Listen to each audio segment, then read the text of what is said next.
This is LBC from Global, leading Britain's conversation with James O'Brien.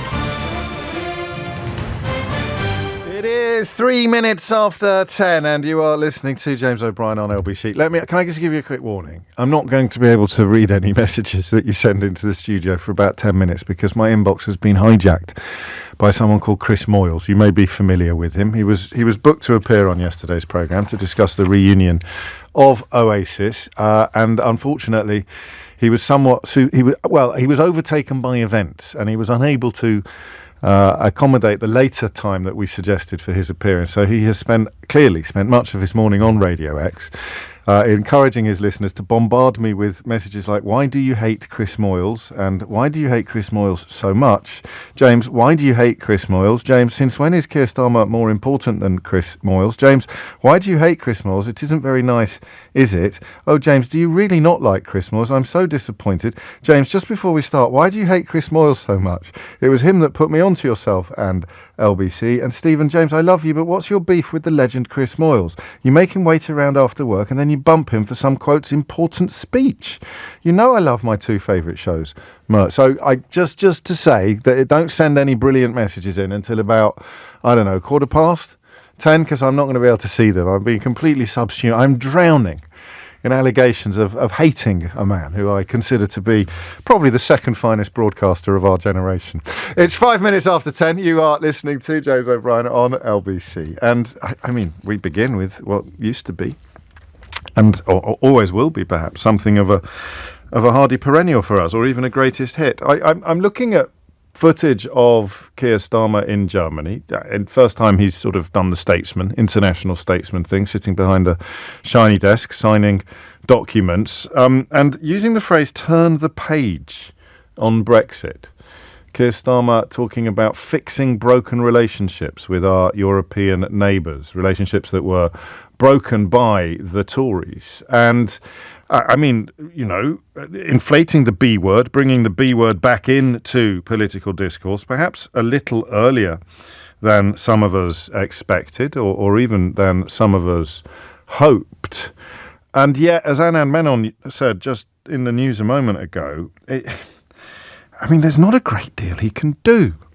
I don't like doing every time I tell you that I don't like doing phone-ins that get filed under a certain question, the reason I'm telling you that is because I'm doing one, which means I do like them, which means I'm messing with you, frankly. I'm playing some sort of psychological game with you, because I do like doing phone-ins that get filed under the question of what's the point of. I just recognise that you can't do it every day because it sounds lazy. But what's the point of this trip to Germany for Keir Starmer? He's aiming to reset the UK's relationship with Europe. And so this is a weird morning, isn't it, for us? And by us, I mean people who have either come to realise or knew all along that leaving the European Union would be an act of absurdity, an act of epic ignorance. And if you haven't arrived at that position yet, then you're still more than welcome on the programme, even if you are a sort of Billy Bunch of numbers with a avatar of a bulldog in a Union flag vest. That's fine. Anti-woke, anti-EU, anti-WEF, anti-WHO, anti-ECHR, anti-RSVP, anti-bloody everything. That's fine too. I'm here to hopefully soothe your fevered brow and lead you to a place of calmness and peace. But I don't get this. I want Keir Starmer to... It doesn't keep me awake at night. I kind of realised during the last couple of years that any hopes... This is why I managed to upset everybody now on this subject, the Billy Bunch of numbers and the rejoiners, because I don't feel the fire in my belly that they do. I recognise the inevitability of restoring relations with the European Union on as close a footing as possible to the one that we had before, but I don't see it as being... I think Starmer has said we're not going to rejoin the European Union in my lifetime. His lifetime, not my lifetime. He's about 10 years older than me, probably a bit healthier, so it might be more or less the same ballpark. But that doesn't work for me. And then if you don't rejoin, then what can you do as a third country? What achievements can you make? If you're not going to go sort of EFTA, if you're not going to be like Switzerland, what can you actually do? So that is why, for once, I do think that perhaps the question we should be asking this morning is, what is the point of this trip? It's not going to please people who mourn the abolition of their own freedom of movement, or who recognise that becoming the first population in the history of humanity to literally vote to impose economic sanctions on itself, or who want to restore relations as much as possible, as soon as possible. I don't think it's going to please them very much. It gives some ammunition to, forgive me, it gives some ammunition to idiots who still don't, or who just hate foreigners so much that they'd rather be poorer. But that hasn't exactly worked out well in the context of immigration statistics, has it? But I guess that's the price you pay for being an idiot. So it's not going to please them either.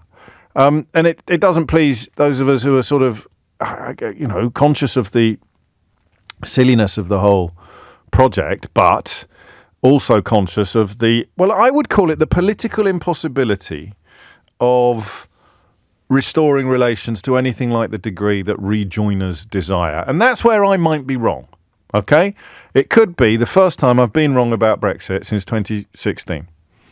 The idea that actually this bit of the debate is a little bit more nuanced than I believe, than I kind of acknowledge. But how can that be when the former Shadow Secretary of State for resisting Brexit is now Prime Minister and insisting that we're never going to rejoin in his lifetime? So what is the point of this tour? And I really want you to have a crack at answering this question. Louise suggests it's an apology tour. But again, what's... Do you know what I want you to do? I want you to make me feel a bit happier. By 11 o'clock today, I want to think, oh yeah, that's a really good idea. Well done, Keir Starmer. That's a nice move. This is necessary. But at this point in proceedings, I can't see the point of any of it. They talk about an ambitious treaty with Berlin and advantageous access to German markets for British businesses. But if it's negotiable as a third country, then it's not going to be that advantageous. Anything worth having has to be agreed by the European Union in its entirety. Anything worth negotiating has to be negotiated with the European Union. Labour keeps insisting it has no intention of rejoining the EU single market or the customs union or restoring free movement. So what does an improvement look like? And I don't know. If my feelings are correct, there's a strong possibility you won't be able to answer that question. 0345 6060 973. What does an improvement in UK relations with the EU in general, or Germany in particular, what does an improvement actually look like? Now, I don't know how much you know about what is achievable and what is not achievable. I'm being a little bit tongue-in-cheek with the boasting, but I'm almost, for the first time, veering into Brexit-related territory with which I'm not fully familiar, about which I'm not highly informed. What is actually achievable? What would a reset look like? And do we buy the idea of, what would you call it, of mood music? Do we buy the idea of it being worthwhile to make overtures to the German Chancellor? Is it actually an apology tour, the first stages, the beginning of a more meaningful relationship? Because I can't for the life of me imagine what a more meaningful relationship would look like. So here's the official line, right? The deal with Germany is set to cover areas including market access, which we already have, limited, reduced, but still, I mean, the idea that you wouldn't be, that's a Brexit line. That was a Brexiter line. Do you really think we won't be able to trade with Germany anymore after leaving the Euro? No, of course we'll be able to trade with Germany, but we'll have checks at our borders, and there may be payments necessary in order to facilitate trade that is currently free in every sense of the word. So what does that mean? And if you're in business and if you're doing import-export, if you're part of the 15% diminishment in both imports and exports that the Office of Budget Responsibility, the last time it looked at this issue, reckoned we were going to have to live with for the foreseeable future, what would actually help you? So the deal with Germany is set to cover market access, innovation and technology. Oh man, this is weird for me. I don't. This is such a strange period in my job. All the years that I've spent getting to talk to you every morning. Hey, look, he's doing something that's designed to recognise the idiocy of Brexit, but he's not, is he? What is he doing? Is he nibbling at the edges of something? What does that even mean? Innovation and technology. The deal is set to cover innovation and technology. Right, Keith, after the show today, we're going to have a big meeting about innovation and technology, yeah? What does that even mean? Yeah, man, you in? Innovation and technology. Yeah. Could you shrug your shoulders any more? Violently? It's all right. Everything's going to be fine. We've got innovation and technology. What else is there? Trade across the North Sea. Pardon? I want to be wrong. Supply chain resilience, energy security, and biodiversity. Now, we do have an interesting bilateral agreement with France, the Lancaster House treaties that were signed in 2010. I can't remember whether it was Gordon Brown or David Cameron, but the negotiations would have been done by the former, even if the treaty was signed by the latter.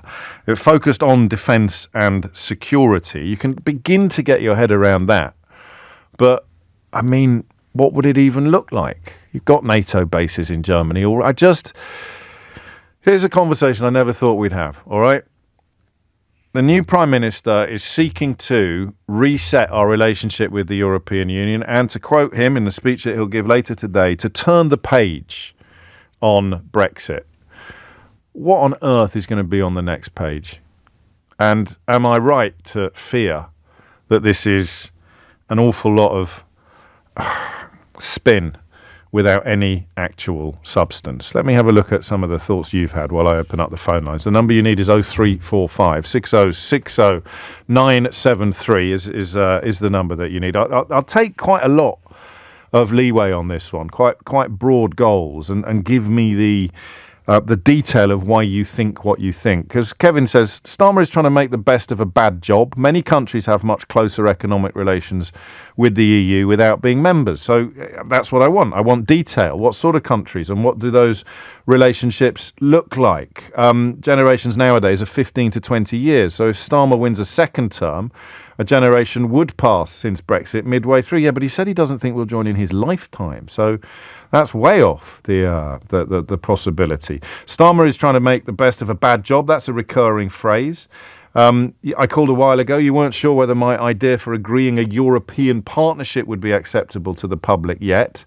I don't. Apart from a Boris Johnson column in the Daily Mail or a Billy Buncher Numbers social media account claiming that it's a betrayal, I don't think that constituency of commentary exists really anymore. It's kind of withered on the vine, which makes Starmer's reluctance a little bit harder to understand. But it can't. I mean, okay, 10:16 is the time. What's the point of this trip? If Keir Starmer is turning the page on Brexit in Germany today, what do you want to see on the next page, and what do you think will be on the next page? Because from where I'm sitting, it's looking pretty blank. 0345 6060 973. James O'Brien on LBC. 18 minutes after 10. You're super negative today, James. Are you okay? To address your question directly, Louise, I'm embarked upon a curious exercise in expectation management at the moment. I really am. I said to you yesterday that the criticism of Keir Starmer was going to come more from the left than the right. The substantive criticism. The right are just running around like headless chickens at the moment, trying to claim that giving a Labour member of the House of Lords a temporary pass to Downing Street so he could get access to the barbecue is somehow cronyism or evidence of sleaze. Daniel Finkelstein, a Conservative member of the House of Lords and a Times columnist, has been very helpful on the relevance or the salience of that issue. Spoiler alert, there isn't any. That's how desperate they are. So to attack him from the right is almost impossible at the moment. To attack him from the left is easy. You just say, oh, he's just being a Tory. He's just bringing back austerity. He's failing to do anything meaningful. Whereas I refuse to cease being hopeful. I'm not going to give up on the optimism, not least because we got rid of the last lot, who were unspeakably awful. When I tell you the latest revelation about Liz Truss, alleged in a new book about her by Anthony Seldon, you probably won't believe me. Knowing what you know about Liz Truss and the awfulness of the ideology, the bogus ideology that propelled her into Downing Street, you probably won't believe me. So I'm not negative. I'm not super negative. I'm just managing my expectations. I don't want to get all Pollyanna-ish about stuff. And on Brexit, or on relations with the European Union, my understanding is there's not really a great deal he can do in meaningful terms. So what can he do? I mean, the opposite of meaningful is meaningless. I don't want to ask that question. So what can he do in kind of unsubstantive terms, what is the point of this trip to Germany and the rhetoric about turning the page on Brexit and resetting relations? What is the point of it if there is so little that can actually be achieved in substantive terms? And by 11 o'clock today, I want to be more upbeat about this than I am right now. 0345 6060 973. Let's start in Germany. Ulf is there. Ulf, what do you reckon? Good morning. Well, Guten Morgen. Good morning. Well, actually, I don't feel much smarter than you do at the moment. I've been wondering what Keir Starmer has been up to with the German government for years. There is no European government with whom he has met up more often, and I still don't understand why. And how is this being reported in Germany? Very neutrally, nobody pays much attention to it. Keir Starmer is in Germany. They want to talk about this or that. That's about it. Nobody's getting very excited about it. But it's news. I mean, it's headline news, is it? It's on the telly and stuff. It wasn't on the telly last night. Okay. I watched the news. It might be today. You'll be listening to me instead, aren't you? So I can't really tell you off for that. It's a very important, very wise choice that you've made. But and it's a state visit by a foreign prime minister, so it will get the same level of coverage that a visit from Olaf Scholz to this country would get. But this is the opaqueness, the confusion is about what is likely to be achieved. I mean, if we don't know what's in it for the UK, it's even harder to answer what's in it for Germany. Yes, well, there are two small things that might work, or which you might want to do. And this is sheer speculation. One would be improvements on not students but pupil exchange, because whenever we send a class of 14 years old to England or to the UK, the Home Office gets their knickers in the twist where if some of the pupils have Ukrainian or Turkish passports, yes, you might want to stop that. And you used to have a little cottage industry of people hosting German students or foreign students. Yes, that's students. True. That's true. And that has died.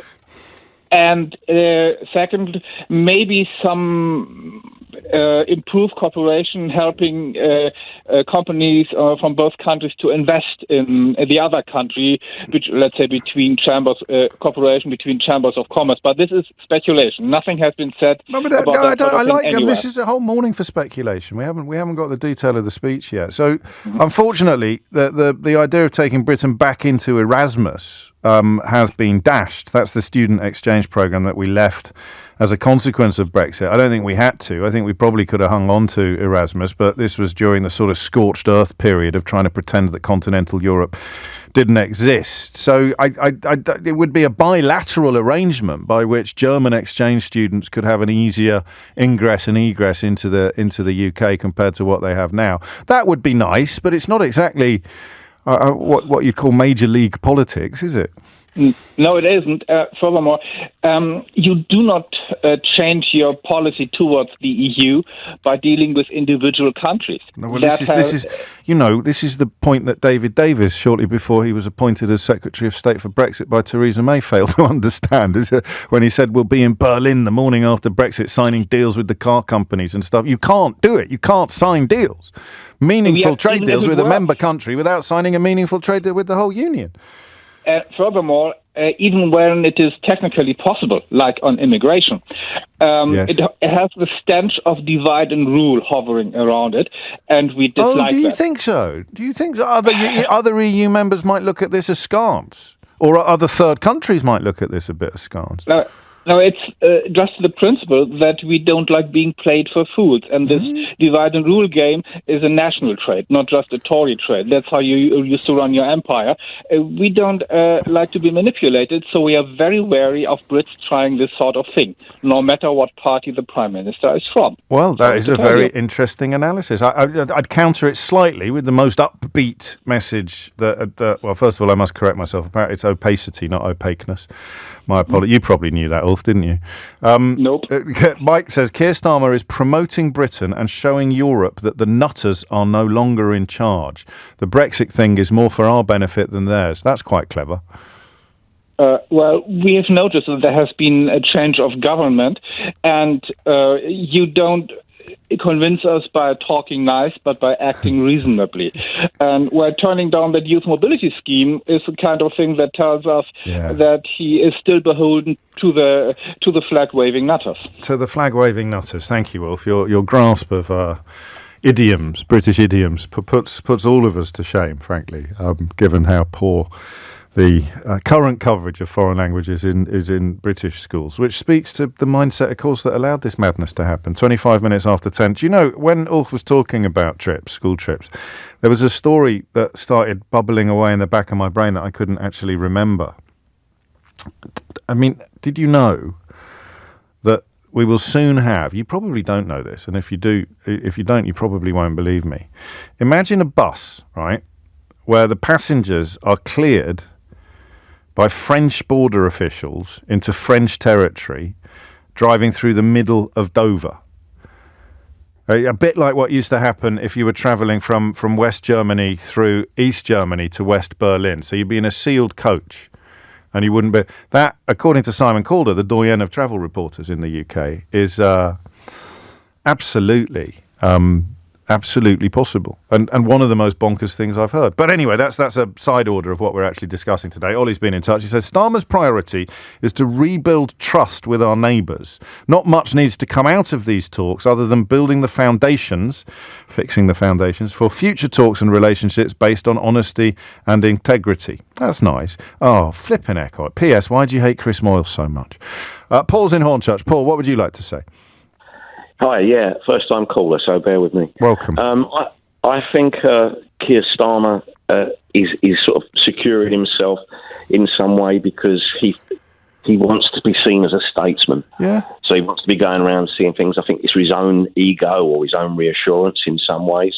And I also think... kind of want him... He wants to... I mean, it may be that. He doesn't seem a particularly egotistical politician, but I mean, we just had a German lecturing the UK on international relations, and Starmer is probably trying to reset the world in which that makes sense. He's telling them, look, we recognise the importance of these relations. We've had 3 prime ministers on the trot who've almost danced around the room boasting about how negative they are towards Europe. So I don't think it's entirely for his own gratification. Oh no, I don't think it's entirely. I think there is a little bit of insecurity with him. Maybe. So he wants to be seen as a statesman, but also I think he actually will get us to rejoin the EU in his lifetime, because he's prone to telling fibs. So I think that's what he really wants. Well, it's possible. I hope you're right. That would be a fib I'd be more than delighted with. But I don't... And the phone-in that we must have at some point, and which we haven't had yet, is a bit difficult for me to have, actually. Perhaps my holiday cover could do it, which is whether or not there are enough crazy people out there still who would be cross with rapprochement, who would be cross with retrenchment or a kind of revision of relations. I can't believe it. I can't believe that we're actually breaking bread with the German Chancellor. I don't know how big that constituency is. I really don't. But I would love to know whether or not there is the fear that animated Starmer before the general election, the fear of being accused of a Brexit betrayal, or being accused of undoing things, or being accused of letting people down. I need a slightly broader base than Billy Bunch of Numbers with the Bulldog avatar to work that out. I genuinely don't know. You'd get a Daily Mail column about it, or a Daily Mail, but the Daily Mail now in opposition is going to be even madder than it was in power. It's just desperately searching for things to tell its readers to get cross about today. Sheena says, why are you entertaining this rubbish? It's politics, not ego. Sheena, it's a phone-in show. Paul has just as much right to make his point as you have to make yours. And I don't think you can seek to become Prime Minister without having a slightly overdeveloped ego, or not overdeveloped, but well-developed, a slightly well-developed ego. And if there is a subject about which I'm qualified to talk, then well-developed egos would be very, very near the top of the list. Here's Thomas Watts with your headlines. James O'Brien on LBC. 10:31 is the time. I'm trying to find that Liz Truss story for you. I've got it here, and it genuinely beggars belief. So, talking about trying to reset the mood music or persuade our European allies that the nutters, which is not a word you'd reach for too easily when discussing domestic politics, but I think on this occasion it works perfectly. persuading our European allies, partners, neighbours, that the nutters are no longer in charge. Anthony Seldon's new biography, actually, I'm not going to tell you. I'm going to leave you, because what I'm going to do is tell you, I think it's the most disgusting thing I've read about a British politician in a very, very long time. It's an allegation in a book by Anthony Seldon, highly respected a political writer, former headmaster of various public schools. It's a really good illustration of that thing I keep saying to you about give it a few months and we're going to look back on some of the stuff that went on between probably 2016 and 2024, and we're actually going to struggle to believe that it really happened. And this might be the finest example so far, but I'll give it to you shortly. 10:33 is the time. Desmond says, what the hell are Billy Bunter numbers? I take your point. These figures of speech that I throw around with gay abandon probably need a little bit of clarification. It's a Billy bunch of numbers. So on social media, Desmond, people who have like a name and then loads and loads of numbers are either sort of fake accounts or very, very strange accounts, often operated by racists. So when I say Billy bunch of numbers, it refers to someone who has a bunch of numbers as their username and an avatar, which is the photograph they put on their account of a bulldog in a Union flag jumper. And then they are anti-woke, anti-EU, anti-Islam, anti-immigration, anti-James O'Brien, anti-WEF, anti-WHO, anti-ECHR, anti-RSVP, anti-IMF. I mean, anti-everything. That's who I'm talking about. So I apologise, actually, genuinely, for being a bit presumptuous with some of these reference points. Back to the phones. 0345 60 60973. Cheer me up. Cheer me up with regards to Keir Starmer's visit to Germany in pursuit of resetting Brexit, post-Brexit relations. And I think as a nod to Ulf, we should have a look at the way in which other European countries look at us currently. So when you hear that the UK Prime Minister, following fast upon Theresa May, Boris Johnson, Liz Truss and Rishi Sunak, the current UK Prime Minister is keen to restore and refresh relations with European countries, as a French person or a Spaniard, as a German or a Portuguese, or how does that actually have a little bit more oomph than perhaps we're currently feeling on this side of the English Channel? 10:34 is the time. Peter is in Sunderland. Peter, what would you like to say? Hi, James. Hello, I think that Keir Starmer, what he's doing is a good thing. It can only be a good thing to sort of get on good terms with our European neighbours again, can't it? Yes. But in terms of helping the country, I don't really think it does anything and can't do anything as long as we're outside the EU. Like you suggested at the beginning, they're not going to let someone outside the EU to take stuff that you normally have to be a member to be in to get. Start cherry picking. Exactly that saying back in the limelight, and it cherry picking. They're just not going to allow it. It's as simple as that. And the thing for me is it's all so slow, and I know it's going to take if we apply to say we join the EU tomorrow, it's going to take years before we're back in the EU. So the fact that we're delaying that is just. I think that is the sensible rationale for what Starmer is doing. I mean, rather than coming out and saying what you've just said, he's essentially poo-pooing the whole idea, because he knows, even if he wanted to do it, or even if he thought it was the right thing to do, he knows that it would be almost impossible, so or far too difficult to achieve. So that's an exercise in expectation management. We'll get Peter back in a minute. I think his line just dropped. Elliot's in. Oh no, Peter's back. So I think that's expectation management, isn't it? He might recognise the need for improved relations, but he's never going to try and sell the rejoin project, because it is so complicated and so difficult. He might not, but to me, the reason that frustrates me so much, James, because some people, please don't think I'm getting at you, because I'm honestly not. You're more than welcome to get at me. Seriously, I mean, it's almost a national sport at the moment. But I'm going to spend. Do you know what my life is for the next 5 years? Go on. I'm getting attacked by very right-wing people for being the face of the left. I'm going to get attacked by very left-wing people for being the face of the right. That's my life for the next 5 years. But anyway, on you go. You may as well join in, Peter. Well, isn't the centre supposed to be bigger? So you should be all right. It can be a lonely place sometimes. Go on. Thank God for Carol Vorderman. Because I think you're quite, certainly compared to me, you're quite a well-off bloke, right? So you're kind of cushioned from the effects of Brexit. You feel them, like you go shopping and you see the higher prices and the empty shelves. Yes. You feel them, but you won't be as... Like if you lose, they say the economy's been hurt by 5%, don't they, by Brexit, right? So if you with lots of money, or someone with lots of money loses 5%, it's like nothing. Yes. But if someone with £100 to last them a month suddenly loses 5% of that, that makes a huge difference to a whole variety of choices. I completely agree. And this is the thing: we're not going to improve. We're not going to get that 4 to 5% of the economy back unless we rejoin the EU. It's as simple as that. And as I say, if we apply tomorrow, it's going to take years.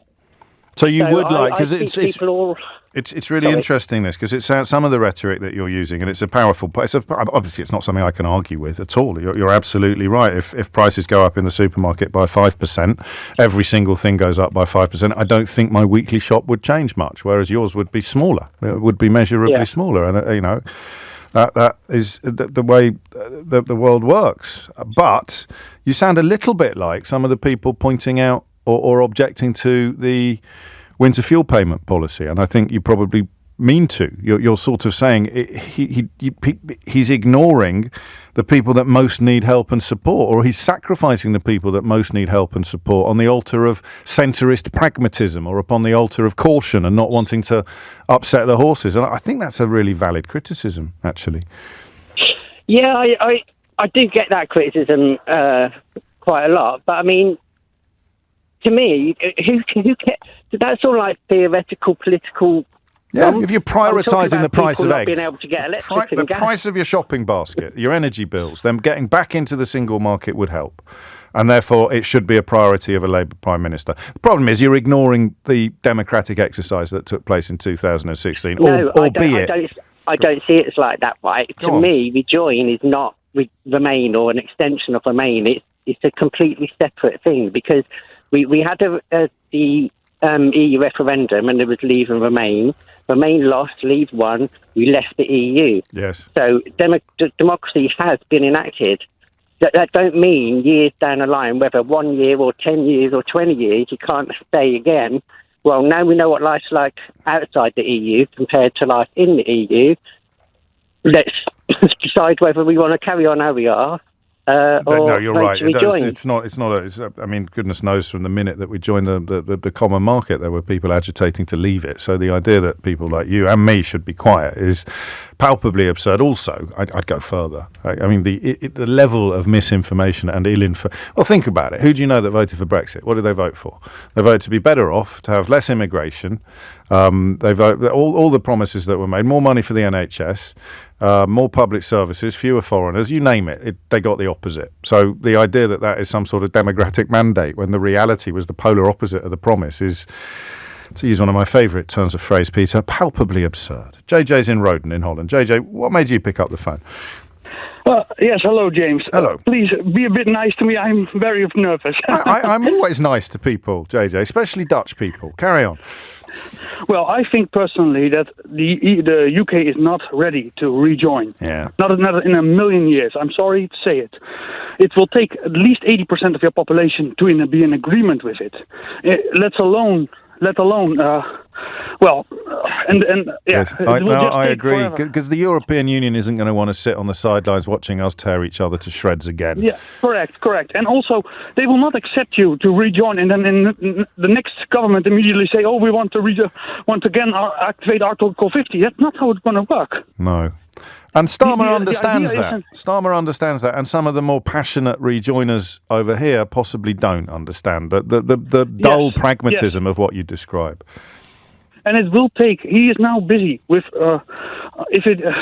like you want to say, he's now buttering the parsnips. He's buttering up to the rest of the EU to say, look, we have to back.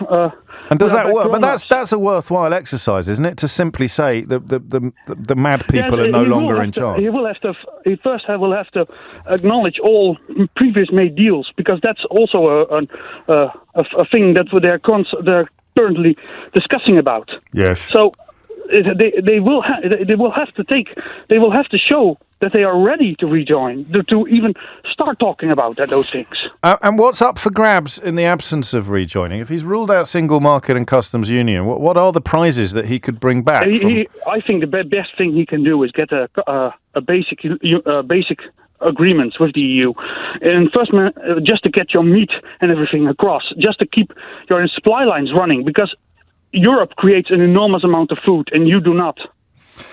And that situation is likely to get worse in the foreseeable future, albeit that it also becomes an argument for improving food security and supporting our farmers even more. JJ, thank you. I don't know what you were nervous about. That was a really helpful contribution. And as with almost all conversations that we have about European relations, the fact that my switchboard often throbs with contributors from continental Europe is enormously gratifying. Just to clarify a couple of the things he alluded to.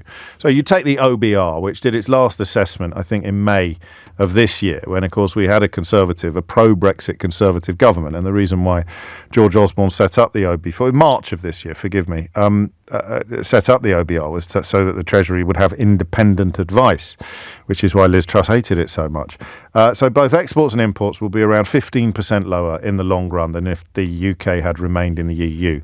I don't know what we can do about exports, but under JJ's analysis, we could certainly make imports a little bit easier than they currently are. I need a little bit of detail on that. I got a friend, as you know, great friend of mine, who's a brilliant greengrocer, one of the best greengrocers in the country, and the pallet situation where once a truck would arrive with no paperwork, now he needs individual paperwork almost for every individual tomato. I exaggerate slightly, but only slightly. So that's a 15% hit.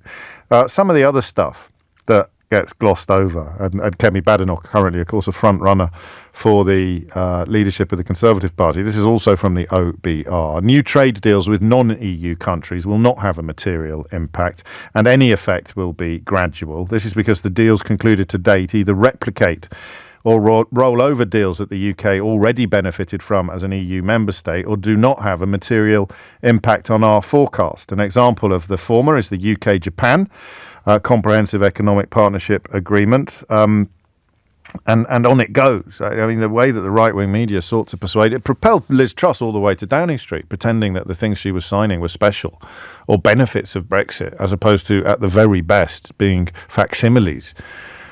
Or slightly diminished copy and paste jobs. So this is going on. This is why restoring relations is probably a good thing. And I probably should give you the Liz Truss story now, because I've been teasing you for so long. Anthony Seldon's biography of Liz Truss alleges that her and her aides considered, and I'm going to quote this now, stopping cancer treatment on the NHS as a way of filling the financial black hole that some Tories, of course, are still denying exists. Sir Anthony says a group of Miss Truss's Tory aides met to discuss the issue. One of her senior advisors, Alex Boyd, was told that Truss and Kwarteng were thinking they could still sort out the black hole with severe cuts. We've been told that they're looking at stopping cancer treatment on the NHS. Mr. Boyd's response was to ask, is she serious, writes Sir Anthony, while other aides said she had, quotes, lost the plot. She's shouting at everyone that we've got to find the money. When we tell her it can't be done, she shouts back, it's not true, the money is there, you go and find it. That's the report in The Independent on the biography of Liz Truss by Sir Anthony Seldon. And speaking to The Independent, Kwasi Kwarteng said, I wasn't involved in any conversations about restricting healthcare, but that doesn't mean the Prime Minister and her team didn't discuss this. Well, that is the sound of someone being slowly inserted under the wheels of a moving bus, isn't it?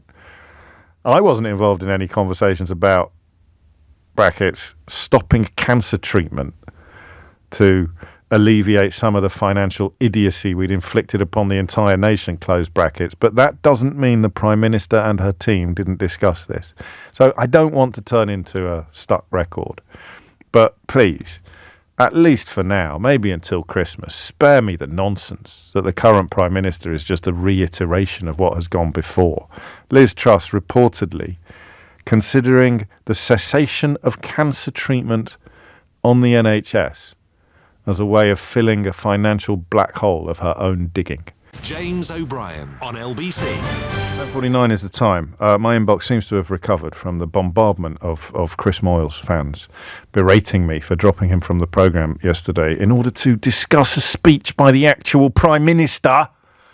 For example, I'm getting really top quality content through now. This, for example, from Stephen. Hi, James. Read this, please. Regards, Stephen from Birkenhead. There you go, Stephen. Your wish is my command. Back to Brexit. And a growing sense that Keir Starmer isn't wasting your time or his by going to Berlin, going to Germany today to reset relations, albeit that there's not an awful lot he can do. The biggest thing he can do is demonstrate that to quote Mike earlier, the nutters are no longer in charge. Or to quote Matt, it's a small step in the right direction, but it's in the right direction. And Pete picks up on the single step theme and writes, every journey starts with a single step, James. That's Pete from Accrington. Sahara is in Leicester. Sahara, what would you like to say? Hi, James. Hello. It was just, basically about Keir's speech and what the visit to Germany and just the whole Brexit conversation. I think Brexit, people voted leave. Well, the vote was leave. Yes. We left. That should stay that way because democracy is democracy. You can't go, changing it because you don't like the result. Otherwise, it's kind of, you have to stick to the rules of democracy. That's my view on it. We voted to kneecap ourselves, and therefore we will kneecap ourselves. Yes, exactly. Yeah, whether it was based on misinformation or more likely disinformation is beside the point. That was the result. No, there was an awful lot of racism as well. Don't forget Nigel Farage's role in I should mention I'm black as well. So, But it's absolutely based on racism. I wasn't in the country at the time, so I didn't vote. I was living abroad, so I didn't vote anyway. And I just think, there was. I think that's happened. And for Keir to go to Germany and try and repair relations, it's necessary. Like people are like the dire situations that people are in the country at the moment. It's not solely due to Brexit, but I'd say it's heavily because of it. And I think it would be the first time I've really heard him say that. I think if he does say that, and Aggie Chambray, our political correspondent, will be following the speech very closely and bringing us the details shortly afterwards. He talked yesterday about a £22 billion fiscal black hole without once mentioning that Brexit was a contributor to diminishment in trade and that, the growth figures aren't bad at the moment, but they would be, according to every expert analysis, they would be much better if we hadn't left the European Union, if we hadn't left the single market and the customs union. So for him to acknowledge that Brexit has caused problems without really having a detailed plan on how to fix those problems is actually, it might not sound or feel immediately like progress, but it is progress, isn't it? Yeah, definitely. And that's the thing, like so many people, this country is so negative, like everyone just focuses on the negatives and like, there's a thing about what you find, and it's, I think it kind of mimics something you said yesterday. I think it was yesterday, but it's the kind of whether you're the party that you voted for is in charge. Yeah. Ultimately, you should want the country to succeed. There's nothing negative about acknowledging the problems. That's honesty. That's realism. But we had 2 or 3 hours when Rishi Sunak became Prime Minister of thinking that he was serious. He was genuine when he talked about the need to restore integrity, professionalism, and accountability. And I think it was a patriotic duty almost to wish him well with that mission. Yeah. And then, of course, he put Suella Braverman back in the Home Office, and we knew he was at least as bad as his 2 predecessors. But those 2 hours were lovely. Yeah. Yeah, well, yeah. That's what I said yesterday, Keir Starmer. If you don't want him to get Britain back on its feet, then you don't like Britain. But that seemed to lose something in translation to the people that think I'm a secret right-winger, unlike John in Southampton who thinks I'm a communist. It's all going on today, Sahara. Well, that's the thing, like, just because I lived abroad for a while, and it's kind of like this country loves to complain, and we're like, that's and true. As well, that's another thing as well, is I don't think people understand the negative view of the British. I don't think, like, on a global scale, You mean the way the world looks at us at the moment? Well, not even at the moment, but just generally, historically, we've not exactly it's not great. And that's why we have to keep leaving international institutions. Exactly. They keep saying mean things about us. It'll be NATO next. We're coming out of the European Convention on Human Rights. We've come out of the European Union. We should leave the World Health Organization. This sounds like a Reform UK Limited manifesto. Rather than actually seeking to improve the lot of British people, why not carry on fracturing relations with foreign people? Because that way... victory lies. Sahara, thank you. Another brilliant text coming in the post-Chris Moyles invasion. This is from Andrew, who's in Penzance. He writes, "Hi, James. Please don't read this message out. Thanks." Gary's in Sevenoaks. Gary, what would you like to say? Morning, James. Hello, Gary. I don't remember a Conservative Prime Minister, of which there have been numerous recently. So too many to mention. Exactly. I've forgotten some. Going to Germany to meet with the Chancellor. Certainly not as their first visit after being, given the job. Yeah. I think, therefore, and the only one I can remember sort of being significant was Theresa May's hand-holding visit with Mr. Trump. Oh, that was awful. Yeah, wasn't it? So I think he's making a statement via that, and I think as well he's testing the water with the likes of you and others announcing this and saying, what do people think? I think he's putting his toe in the water. I think he's saying, if I was to start this conversation, where do you want it to go? What is the reaction of the British public in me meeting with Germany as my first, major visit as British Prime Minister? So it is about. I don't like the phrase mood music, but that is what it's about. It's about resetting relations, not in an emotional sense, but in an intellectual sense, as opposed to a fiscal or an economic sense.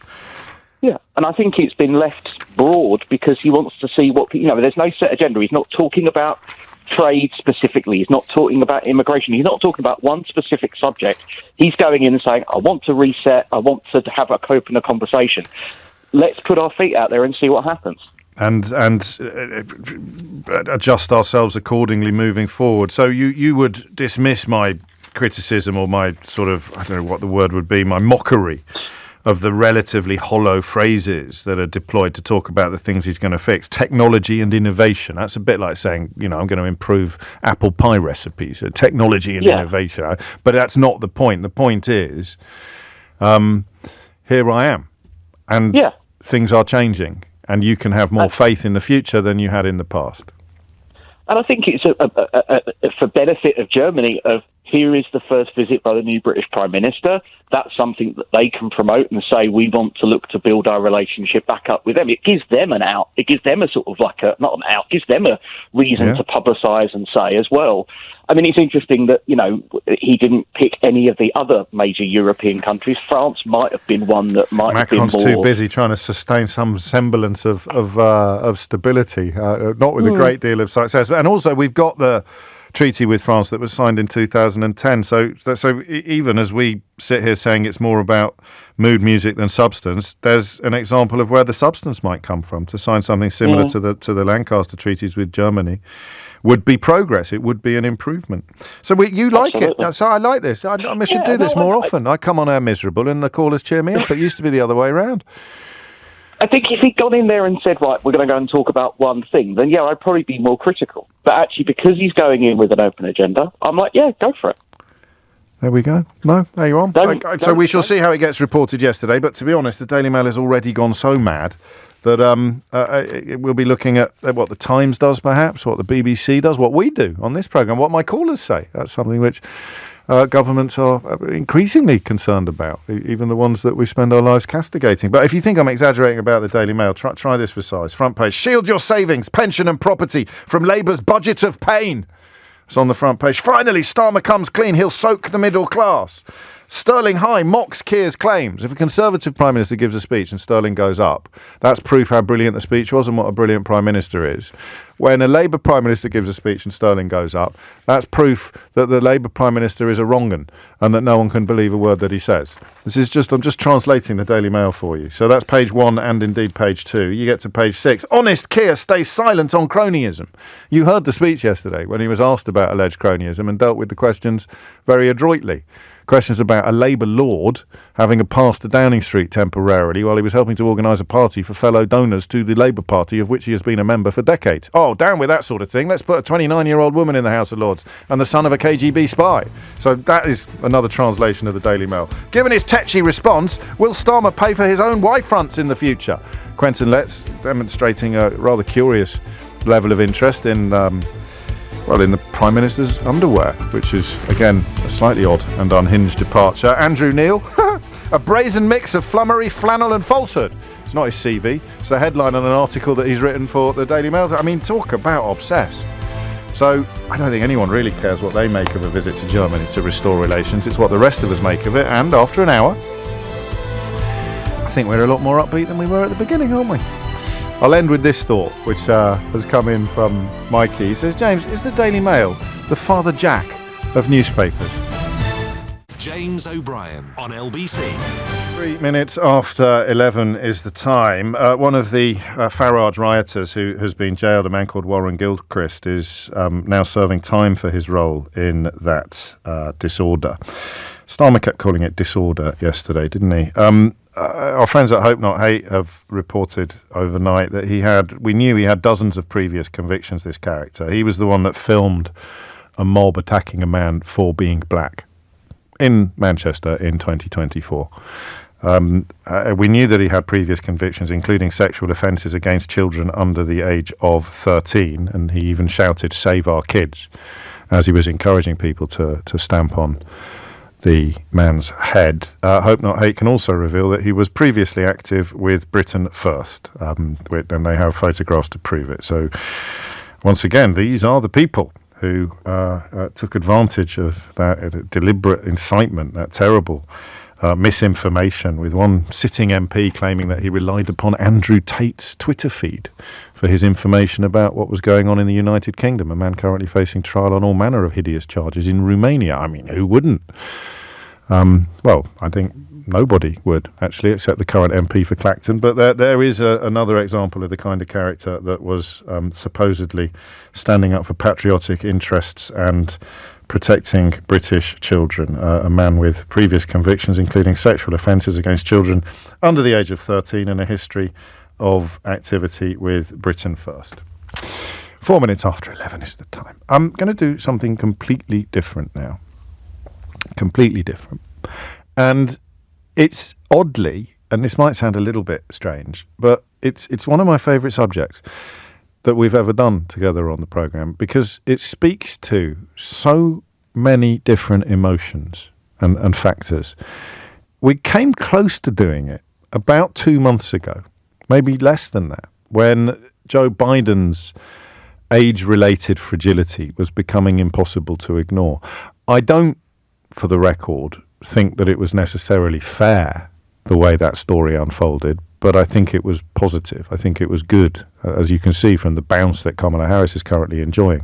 But, I mean, if you want to look at cognitive decline, look no further than Donald Trump, some of whose recent outbursts and exploits have been much worse than anything that Joe Biden was ever filmed doing. But, you know, once again, the unbent media doesn't know how to report on a bent politician, while the bent media pretends there's absolutely nothing wrong with him. Outfits like the New York Times try to sort of both sides everything, fact-checking Kamala Harris's speech, while just keeping count of all the lies in Donald Trump's.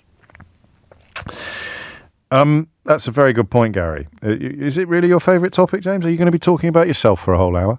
I nearly talked about this when we were talking about Joe Biden, because the best way for you and me to understand the challenge that senior members of the Democrat Party in America faced was to think about telling someone we love that they had to stop doing something they loved because of their age, because of their cognitive decline.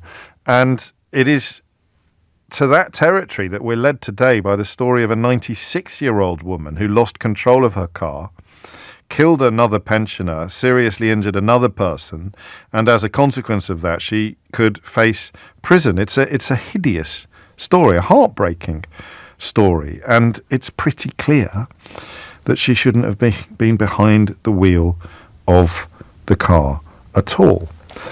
And I didn't realise, the reason I say it's one of my favourite subjects is that I didn't realise how commonplace this is. I lost my dad in his early 70s. He was a big driver, loved driving. I don't know how I failed to inherit that gene, but he absolutely loved driving. And my mum sort of hung up her car keys incrementally to just because of mobility issues. So she just found driving increasingly difficult to the point where she stopped. So I've never had this, but I hadn't realised what a live and difficult issue it is for so many families. Especially, I don't know, I could be wrong about this, but I would have thought especially with dads, even more than mums. Because what do you think of when you think of your childhood? You think of like the defining repeated moments of childhood, being in the back of the car, right, with your dad driving, and you asking, are we there yet? Are we nearly there? Can we stop at the Little Chef? Are we nearly there yet? And getting told off for trying to throttle your sister.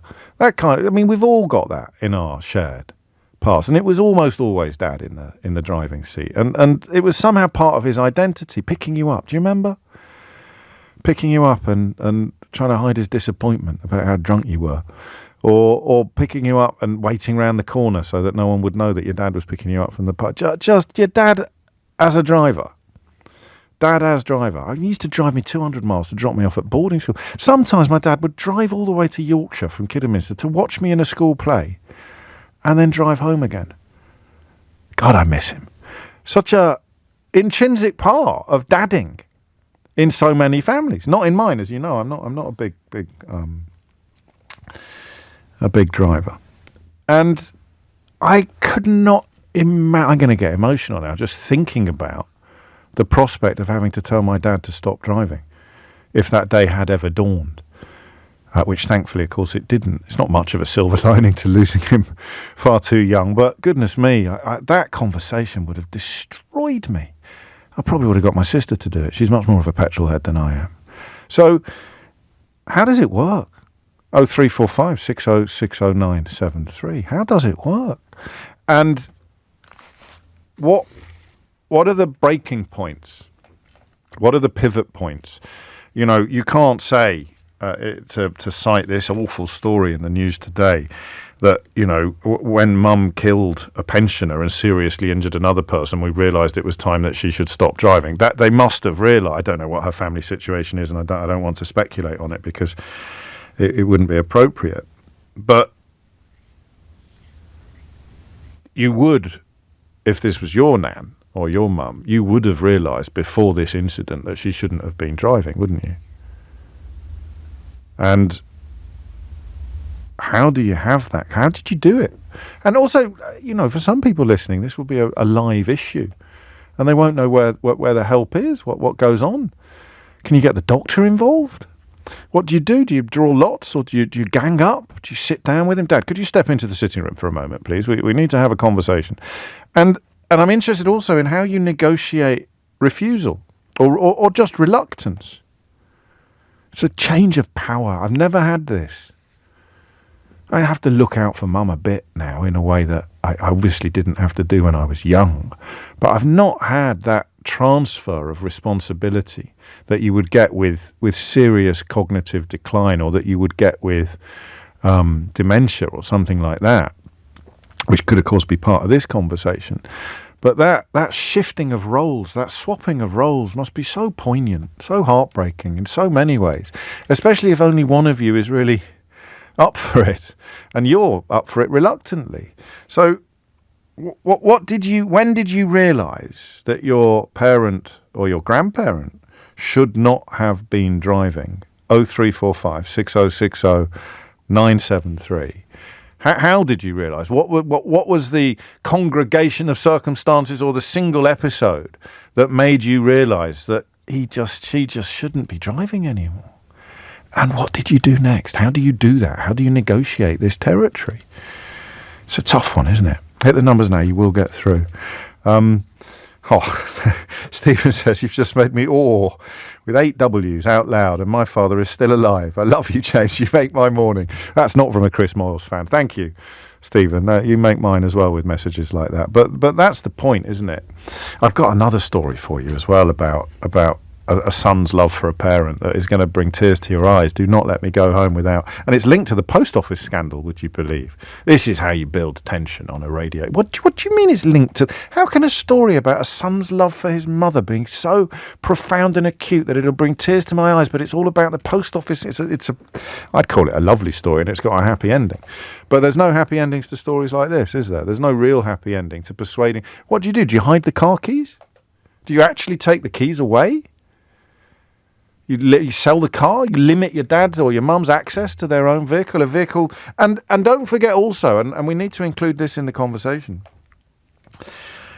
what it does to their life. So I've lived in London for so long, it's only when I go back to Kidderminster that I remember what it's like to live somewhere where you can't walk to all the amenities. You know? You rely on your car. Most people probably, I don't know what the numbers would look like, but most people rely on their car. You can't do the weekly shop without a car. You know, you don't walk past Tesco Expresses or Little Waitroses on the way home. You drive to the big supermarket, do your weekly shop and drive home again. So what do you do?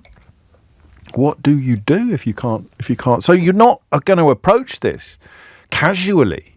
You're not going to go too early. You're not going to say, do you know what? It's time we took Dad's car keys off him because he's fine now. It's going to be something that you address only when it has become relatively urgent. So, what happened in your family? How did it go? I'm interested in just listening. You know, sometimes the time we spend together of a morning is just about sharing stories, isn't it? But there's also a purpose to this, in that there will be people struggling with precisely the situation that you have negotiated yourself, and your story might help them, or it might help the rest of us come to a better understanding of how this. And if I said this poor 96-year-old woman, would you be okay with that? So this poor 96-year-old woman who killed a pensioner. So she killed someone else's nan. She killed someone else's mum, probably. But I feel really sorry for her. Why should I feel? Should I? I don't know that I should, actually. There's something about age, isn't there? It's very, very hard to. It's a bit like when concentration camp guards are put on trial and they're all fragile and frail in the witness box, and you sort of find yourself thinking, is this really worthwhile? Yeah. And then you read the litany of crimes against humanity, the atrocities that they presided over or were complicit in 60, 70 years ago, and you think, the flipping heck, lock away, throw away the key. But I feel sorry for her because she looked so fragile and so frail, but perhaps there was arrogance involved in the decision not to hang up the car keys. And maybe that's something you've encountered. It's coming up to 11:15. You're listening to James O'Brien on LBC, where I'm just coming perilously close to asking the immortal question that defines this programme on so many occasions. What was it like? James O'Brien on LBC. It is 11:16. You're listening to James O'Brien on LBC. A 96-year-old woman is the oldest person in the UK to admit death by dangerous driving. It's fairly clear that she should not have been driving. But long before a tragedy like this occurs, you face the possibility, you face the realisation that your elderly relative should not be driving. What happens next? How do you do it? And why did you do it? Let's start in Salford. Chris is there. Chris, what would you like to say? Hey, James. That really resonates with me, this story. My dad was a professional driver. He was a bus driver. He drove buses for the thick end of 30 years. He didn't go into politics later, did he? Or you? No, you need to go into politics. It's a golden ticket, isn't it, if your dad was a bus driver? Well, actually, he did go into politics, and actually, everybody wants me to go into politics, but I point blank refuse. No. So you're still young.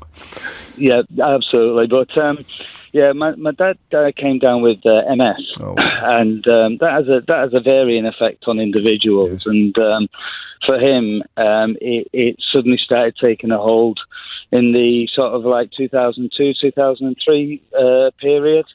But he still drove his car, and then I noticed that he was struggling with his walking, and he used to say to me, "But I'm comfortable in the car. I can feel my legs, and I'm comfortable driving." And he'd driven, bear in mind, for 30 years. So you're telling a man who's a professional driver and respected for what he did, having to tell him that I didn't think it was a good idea he should drive anymore, and. That was just, I was sat down at his house, and he was telling me about a little bump he'd had. Right. And I said to him, and it just came out of my mouth, really. I didn't prepare for it, and I think I maybe should have prepared for it. And it just came out of my mouth and said, "Don't you think it's time to stop then?" And the look he gave me, and this is a man who I absolutely revere and revered all his life. He was my mentor, my great influence, my best friend. And the look he gave me that day haunts me now. Oh, mate. I knew this was going to be emotional. I didn't know it was going to kick in quite so hard, quite so quickly, because it was the first time he'd ever looked at you with...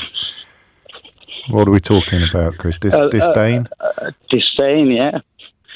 The fact that I'd questioned his ability to drive. You're questioning more than that, aren't you? You're almost questioning his status as your dad in a way, because it's hang on a minute. I'm the one that gives you advice. Correct. I'm the one that tells you to give your head a wobble or to wind your neck in. It's not the other way around. Was that the end of it? Yeah. In many respects, I left the house that day Chris. utterly destroyed. Oh, mate. But within a week and a half, he'd sold the car. Oh, really? He'd stopped driving. So you got through to him then? Yeah. He just didn't want to hear it. And everything was good. You restored relations. You were like Keir Starmer and Olaf Scholz, restoring relations at 100 miles an hour. Yeah, it was amazing, actually. But I think because his love for me was such that I think, having reflected on it, he realised that I was right, and that he needed to stop driving for his own well-being as much as anything. He sounds like a great man. He sounds like, because we all, in the moment, if he'd never contemplated that before, you raised the issue, it's the first time he'd ever thought of it, his gut reflex reaction was rejection. And that looked like rejection of you, but it wasn't. It was rejection of what you were suggesting. But then he sat with it. He sat with it for a few days and realised his boy was right. Yeah. Yeah. It's a lovely story, that, actually, and I'm so glad that you shared it with us. So there is encouragement for people that are struggling. It won't always be like that. Chris, you take care, mate, because Marianne talks about, in my experience, it doesn't work, James. My normally mild-mannered father-in-law would turn into an unrecognisable screaming monster whenever we tried to broach this subject. He threatened to take us out of his will. He had been told not to drive by hospital opticians and the doctor, but he lied all the time, telling them that he wasn't driving. He was 93 at this point. It was a nightmare and blighted our relationship in the last year of his life. I reflect on it often because apart from that, he was the best dad and grandfather you could ever wish for. But his independence was quite simply something he was not prepared to give up. And Moya speaks directly to Chris, who was on a moment ago, when she writes, "The fact that your lovely dad sold his car shows just how valuable your opinions were to him and how much respect he had for you." I couldn't agree more. Claudia is in Walsall. Claudia, what would you like to say? Hiya, I'm a bit nervous, so I'm sorry in advance. It's only me, and never apologise when you come on this programme. Carry on. So my dad is currently 56. He was diagnosed with frontotemporal dementia when he was 48. Oh. He's currently in a care home now, but when he was, I think he was about 49, he was still driving at the time. And we ended up, when we would go to see him, he ended up having all of his tyres curbed and the side of his car would be scratched. Right. And we ended up finding out that it was him doing it when he was parking the car or wherever he was going. So we had to try and broach the subject of obviously him stopping driving. And obviously with his dementia, he was very much in denial. Yes. If that makes sense. Of course it does. So we ended up having to hide the keys and sort of distract him whenever he wanted to talk about the car or go into the car. We'd end up having to just hope that he forgot he had a car almost. Or he did in the end. It took about a month or 2 months or so. I don't know whether it's bad to say really, but we're lucky in that sense that because it's such a quick disease that he's got. No, he ended up forgetting that so quickly. If that makes sense, we didn't have to. That's why I asked. I mean, I didn't want to suggest that it was a sort of a bonus of the terrible condition, but in a way, that's what you're kind of nodding at? Is it because if his memory wasn't being so badly affected, you probably would have had to take a further step, or you'd have had to have gone a little bit further. So when you asked him about the scratches and things like that, what would he say? He would just not understand. His behaviour was very different. It's not like a normal dementia. It's very much the only way I can describe it is he turns into a 6-year-old. He's very childish. He finds everything really hilariously funny that a child would, and it's really like jarring at times, obviously. But he wouldn't understand what you were saying to him. So we would say, "Dad, how did you get the scratches on the side of your car?" And he'd be like, "What scratches? What do you mean? It's fine." And then he'd completely change the subject to something completely different. He'd put on, I don't know, ABBA, that he's never listened to ABBA in his whole life, but he'd put ABBA on and stuff like that. It was hard to get through to him, obviously, at times. Of course. And he'd sometimes, presumably, you'd have little moments before the final removal of mobility. There'd be times he just sort of forgot that he wasn't supposed to do things and tried to drive away or tried to get in the car. Yeah. The reason why he's in a care home so early is because he would just leave the house and we wouldn't know where he was. It was like the middle of Birmingham. Nor would he. Be walking. Yeah, and we'd have to be driving around at like 2 o'clock in the morning to try and find him. It was terrifying because obviously you don't know what's out there, and he would talk to literally anybody, and he would just say really random things. And obviously people take that quite. They don't know what's going on under the bonnet, do they? Yeah, and they're very much like, "Oh, what's going? Why are you saying that to me?" And it was really hard at the time. Oh, you poor things. Does he still? I mean, does he still know who you are and stuff like that? Is it when you say it's different from other dementias? Just forgive my curiosity if I'm being inappropriate. Just tell me to shut up. It's very rare dementia, so it's fine. But I think I'm quite lucky because I'm a nurse, so I know what's coming. Yeah. Whereas my brother's not. He's in the army, so he's very much shaded from it. But if you show him a picture of us when we were younger, when we were kids, I mean we're only 20s now. But if you say, "Who's this?" he'll go, "That's Claudia." Ah. But if he's looking at me, he will look at me as if I'm. He knows who I am, but he really doesn't he can't place my face. It's like I always think of sparks jumping from one node to another, and sometimes they just don't make it. But other jumps do succeed. So bits of his brain are firing, and bits of his brain aren't.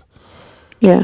Oh, it sounds like you did. You played it pretty well, possibly partly because you're a nurse, Claudia, and you've got that sensitivity and that awareness. But it can't have been much fun for any of you. It was. I mean, it's still awful, but it was awful at the time because he was very much. He loved his cars. He was well into the Formula One, and it was very much his thing. So to take that away from him was sort of like taking a piece of him away from everybody else and from him himself. And you put it beautifully, actually, and very poignantly. That is what it is like for the child. So there'll be guilt attached to it, even as you know what you're doing is right. Warren knows exactly what you're talking about. He texted to say, "My wife tried having this conversation with her mum last week, James, for similar reasons to this caller." I think it was an earlier caller. Her mum is now accusing her of wanting to take away her independence and writing her off as a human being. Oh, it was awful, he writes. You're telling me. Claudia, thank you. 11:27 is the time. You're listening to James O'Brien on LBC, where we're looking at... I told you this was an incredible topic, and you probably didn't believe me, did you, when I told you that this was... I shouldn't say one of my favourites, but in the terms of being very profoundly moved by other people's stories and learning a lot, it is one of those really odd conversations. Well, there's odd subjects, forgive me, that I'm fascinated by the idea of really deep and important things happening that the rest of us don't know about until we need to. I used to have a little phrase about the subjects about which you know absolutely nothing until you suddenly need to know everything. And care homes can be a little bit like that. But this conversation is a bit different from that because every story is different, the same but very, very different. Edward's in Belfast. Edward, what would you like to say? Good morning, James. First-time caller. Welcome. Really enjoy your show. Thank you. I had to pull over and stop the car, and I got very emotional straight away when I started to think about this. We experienced the same thing as your past callers. Our family, our father had reached the age of 86. Yeah. And had been driving all his life. Had been driving back He was born in 1930. Crikey. So you didn't actually do a driving test. You sent away, you applied for it, and it came back in the post, is what I was told by him. Yeah. And he started off back then riding motorbikes and drove cars all his life up to 86. I'm trying to think of what's about 86. Yeah. Big part of who he is. Accident. Big part of who he was. Big part of his personality, his sense of self. Yeah, a big part of it, yeah. And never had an accident. Was a good, careful driver. Liked mechanical things. Loved motorbikes. Loved cars. Never had it. And when you're growing up, you're sitting in the back seat. You're going with your parents, and you just take it for granted that your dad's the father figure, the head of the family, and he drives and all the rest of it. And everybody experiences that. We lost our mum sadly a few years before Dad. Passed, or before Dad had to stop driving. It was just a terrible time for him, but his car, he changed his car at the time. It kept him out seeing people, it kept him going visiting his friends, it gave him mobility and independence. It was great. But my sister and I had started to notice that his eyesight was failing. He wasn't seeing as well. Right. And I think he knew it as well. He didn't drive as far, he kept local. Yeah. But even that. My sister was terrified. She was really terrified. I secretly hadn't said anything. I was terrified. Sure. We were sort of not saying the inevitable, but my sister rang me one night. She says, "You're going to have to speak to Dad. You're going to have to." Why did she volunteered you? Did she for this job? Yeah, yeah. Oh my goodness! So I didn't do anything for a week, and I got a phone call one night from her again. And I said, "Oh, I know what's coming," and she said, "Ian, we're going to have to go and see about this." And I said, "Yeah." So I said, "Can you come and collect me?" So she came and collected me. That was fine. I went up to the house, and I still didn't know what we were going to say. And I went into the house. Dad's very placid, very calm man. I said, "I need a lend of your car." Oh, well played. Yeah. Yeah. I said, "I'm having trouble with my car." And she said, "You've got two cars." And I said, "Well, I want to drive all the time. Yeah. I'm having trouble." I said, "Take it with you." So he was very accepting, and was very good for her. And he says, "Take it with you for as long as you need."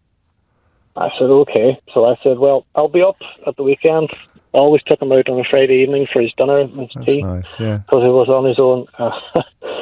So took him out for his tea. I said, "I'll bring your car up and we'll take it out." And I drove it. And he said, we were sitting having our dinner that night in the restaurant. And he just looked at me and he said, "You did the right thing." Oh, boy. And I said, "What do you mean we did the right thing?" He said, "I think you did the right thing taking the car." And that gave me an opening. Then obviously I said, "Well, I blamed my sister. Actually, she's really worried." So you knew exactly what you were up to, the pair of you. Yeah. Oh, that's lovely. So we got round it. Oh, that's lovely. That's lovely. So what was the plan, though, Edward? What was the actual plan if your dad hadn't said that night? Were you just not going to return the car? Was that you're going to go and park it up on bricks somewhere? Yeah, exactly. And we kept the car. I kept it. It was a new car, and I said, "Listen, I can keep the car here, or we can keep it." And he says, "Well, leave it here, or take it home." But he knew that was it. And you know what? There was a good part to it as well. We got to spend a lot of time, and I said, "I'll take you everywhere you need to go, or my sister will take you everywhere."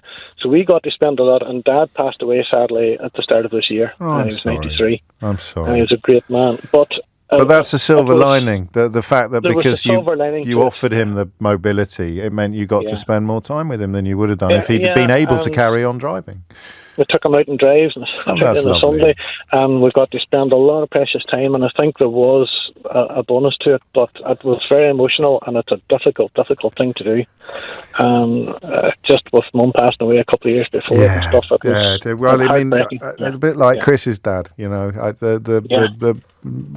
realising that the advice or the thoughts of their sons, and in your case a daughter as well, would not have led to where they led without love and genuine concern. And I don't, it's very hard to say that, because it sounds like then I'm having a swing at the people whose parents aren't taking the advice well or aren't dealing with it very well, which is just not true. It is going to be partly to do with luck, isn't it, and personality, and nothing to do with the strength of the relationship. Quite the opposite, in fact. Edward, thank you. And thank you, Claudia, as well in Walsall. I just got your text message after your call, and That's very kind of you. It's 11:33. Thomas Watts has your headlines. James O'Brien on LBC. 25 to 12 is the time. We'll find out a little bit more about that press conference. I think I came perilously close to making a bit of a prune of myself this morning when suggesting that it was perhaps a complete waste of time, and I didn't understand why Keir Starmer had bothered. If the German Chancellor is speaking about it in such glowing terms as we heard in the news bulletin there with Thomas, then obviously it's a more significant matter than I realised at 10 o'clock. Happily, I was rescued from prunedom by the quality of the calls to the programme, which increased and added to the idea that it was a worthwhile exercise and arguably even an important one. So Aggie Chambray will join us shortly to talk us through that. Speaking of contributors, the quality of contributors to the programme, this is not an easy business, is it? But my goodness me, it's important. It really is. The idea, the challenge of role reversal when you tell an elderly relative, most probably a parent, that they need to stop driving. Because the alternative could be something as grim as the story in the news today about the 96-year-old woman who's become the oldest in the UK to admit death by dangerous driving. I mean, you begin to worry about what's on the horizon. Do you know, I hadn't even thought about eyesight until we just took that call. Well, that would be among the most obvious, wouldn't it? I was thinking more about a lack of control or memory issues, but eyesight's going to be terrifying when you know that Dad can't really see the telly anymore, but he's still driving to Tesco's every weekend. 11:37 is the time. Chris is in Letchworth Gardens City. Chris, what would you like to say? Hello, James. Hello, yeah, I like to I'll try and make it as quick as I can here. Regarding my dad, my dad is now 87. I'd say it was several years ago that I started to pick up certain things with my dad's behaviour. His memory, he was having to think about, you would ask him a question and there'd be seconds before he would answer something that he knew the answer for. So anyway, so what happened? So he was slowing down. He was slowing down. He was certainly slowing down a lot in his thought, and his forgetfulness was getting worse and worse. So I managed to persuade him to have a memory test at the hospital, which he gladly went along to. I think deep down he knew that he wasn't quite right in himself. Yeah. At this point, he was still driving, and he had a partner who didn't live with him. Right. So they had about 10 miles apart. Okay. He had spent a weekend at hers, as you do in your 80s. And then she had come over to his. Anyway, she was always adamant that my dad's driving was okay. Now, I had been in the car with him several times before, a few years before, and like he'd drive too close to the curb. Then he'd be swerving out too much, not paying attention at roundabouts. And I brought this up so many times to his partner, but she was adamant, no, he's fine. Anyway, so the long story short, it was his memory and his dementia he has dementia, mixed dementia. Right. So at this point, I also had sort of carers coming in to keep a track on him, that on a daily basis and stuff. Anyway, so that he was still driving, he was permitted to drive. He had a yearly licence, so he was actually still allowed to drive, believe it or not, under this. So the plan was, anyway, so this was about a year ago that me and my wife were going away, and we spoke to his partner and said, look, in no circumstances is my dad allowed to drive. Right. And she said, yeah, fine. My dad agreed, but now my brother wanted to remove the keys from his house, and I really didn't want to do that. I said, no, we can't do that. He understands. I've left a note by the door saying no driving. Yeah. So he won't drive. And what happened was his partner called him. She had an emergency leak. And bearing in mind, look, my dad's 86. I'm just going to stop. I'm going to stop you quickly because I hope you find this as funny as I do. Whenever someone comes on the show, Chris, and says, I'll keep this as short as I can. Yeah. This is what always happens. So, James, look, I'll be quick as possible. So, we do. Yeah. James, we do have to laugh about this, of right? Course. In Letchworth, it's called Letchworth Gate. It's a longabout, right? Right. And now I had a tracker on his, Find My Friends. I also had air tags on me. He was going round on this roundabout. He must have he was trying to head into Anne's, his partner. Yeah. He went round it 5 or 6 times, and I jumped in the car. By that time, I'm trying to track him. Anyway, I lost him. He finally made it to hers, and that was the final straw. He was going to the doctors on the Tuesday. On the Monday bank holiday, he went over to Anne's, and that's when he come back. His neighbours found him driving back with 2 burst tyres on the side driver's side.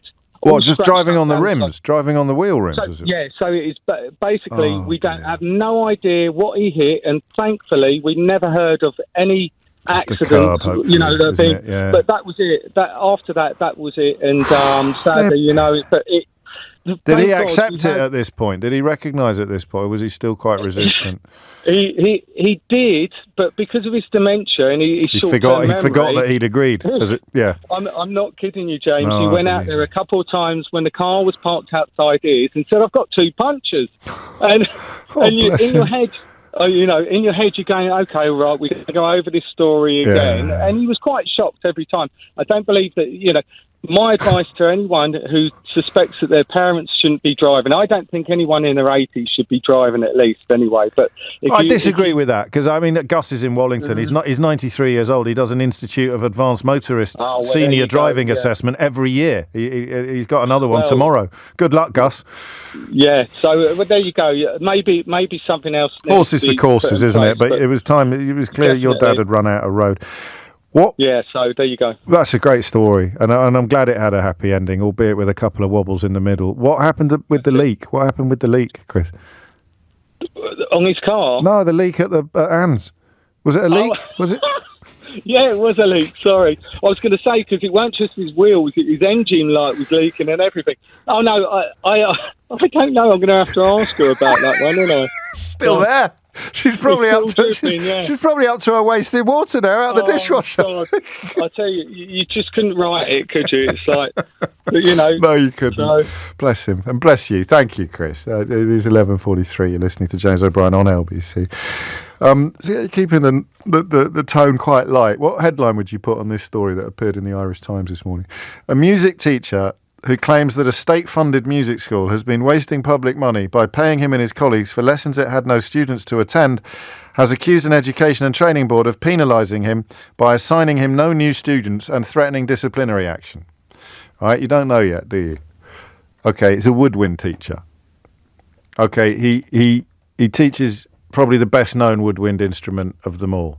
The only one that you play sideways. So what's the headline on the story going to be? Come on. Fair play to the sub-editor at the Irish Times who went for flute teacher, claims he was penalised for whistleblowing. No, just me? I love that kind of thing. Have we got time? Yeah, I squeeze in Aidan in Dartford. Aidan, what made you pick up the phone? Well, I'll try and keep this short. Oh, here we go. No, I'm just having a laugh. Morning, James. Yeah, hello. I will keep it short. Go on. My dad, bless him, is not around anymore. He died a few years back, but he did not want to give up his driving career. And I found out, I actually knew, I'd just forgotten. Yeah. He never actually took a driving test. No, that's the second, Dad. He'd go back far enough. You didn't need to. Yeah, he was in the army, and they stuck him in a troop carrier truck and said, drive it 3 times round the field. He did, and they went, well done, you've passed. Good Lord. Even I could pass that one. Well, me too. Because he had an instance with motorbike where he got his, braces stuck round the throttle thing, and he went flying through a fence, and so he gave up motorbikes after that. But no, when he was driving, he did a couple of things that absolutely, I just thought we'd come to the end of the road here, pun. Yeah. He got done twice. Warned twice for doing 40 miles an hour on a motorway. He did it twice in a week, and I thought, this is not good. And then the next thing, don't you, going too slowly on a motorway? Exactly. And then the next thing, he decides he wants to buy a nice newish car. Right. So I tried to talk him out of it. We went to the dealership that was quite a long way away. He bought this car, and on the test drive, I was sitting in the back. We were on a dual carriageway. The sales guy pulls the car over. He gets in the front with the sales guy, and then he proceeds to pull out in front of a juggernaut-type lorry Not that looking. is properly moving. And I just screamed at him, stand on the throttle. Yeah. It was frightening. And at that point, I thought, right. And how did he take it? How did you broach the subject with him? Well, he actually had vascular dementia. Oh, Lord. At that point, I don't think he was that bad, but he was forgetful. And also, I didn't realise he had macular vision issues as well. Oh, so a good job that you grasped the nettle when you did. Then, really. Well, yeah, because I thought he was going to kill somebody soon, but I didn't realise how bad he was till I went actually out in the car with him. And saw what was going on. It is, and well, that's the acid test, isn't it? I mean, he won't realise. That's the weird bit about this whole subject, is that the person who needs the help doesn't realise, and unless you're there with them, or unless they come home with 2 punctures and can't remember how they got them, then you're not going to fully appreciate the scale of the situation. And of course, we're all dealing with people who live relatively close to their parents. If you're at the other end of the country, which is going to be the case for a lot of Londoners, well, a lot of other people as well, but if your mum and dad are at the other end of the country, you might not know. Go home for Christmas, and it's a deep shock. 11:47 is the time. I may have time for a couple more on this, but we will definitely be catching up. He did sound like Richard Osman, didn't he? Dave says he sounds like Richard Osman, that caller, Aidan. I couldn't put my finger on who it was that it sounded like. But we're also going to find out more about this visit to Germany by Sir Keir Starmer and the very warm reception he's received from the German Chancellor Olaf Scholz. James O'Brien on LBC. It is 11:49 and you're listening to James O'Brien on LBC, where I think we rescued ourselves from potential pratfalls of prunery earlier this morning when I suggested that Keir Starmer was wasting his time in Germany, and I didn't understand why he was nibbling at the edges of resetting Brexit or restoring relations when he was destined to disappoint so-called rejoiners and almost certainly alienate the dwindling band of weirdos who still think Brexit was a good idea. But it looks like I got it wrong. At least I think I got it wrong. Aggie Chambray is LBC's political correspondent. She's been watching the press conference, which the Prime Minister and the German Chancellor have been showing the early signs of a bromance. I think that's fair enough. They seem to be getting on very well indeed. And yes, the thing they were talking about was this biggest ever treaty with the UK and Germany that they are trying to set up. Now, this was Starmer Sir Keir's first official visit to Germany, but by no means the first time these two have met. I think they've met 5 times. And you'll remember, James, they seem to get on well as well at the European political community, where they had this sort of political speed dating event when Sir Keir had just become Prime Minister.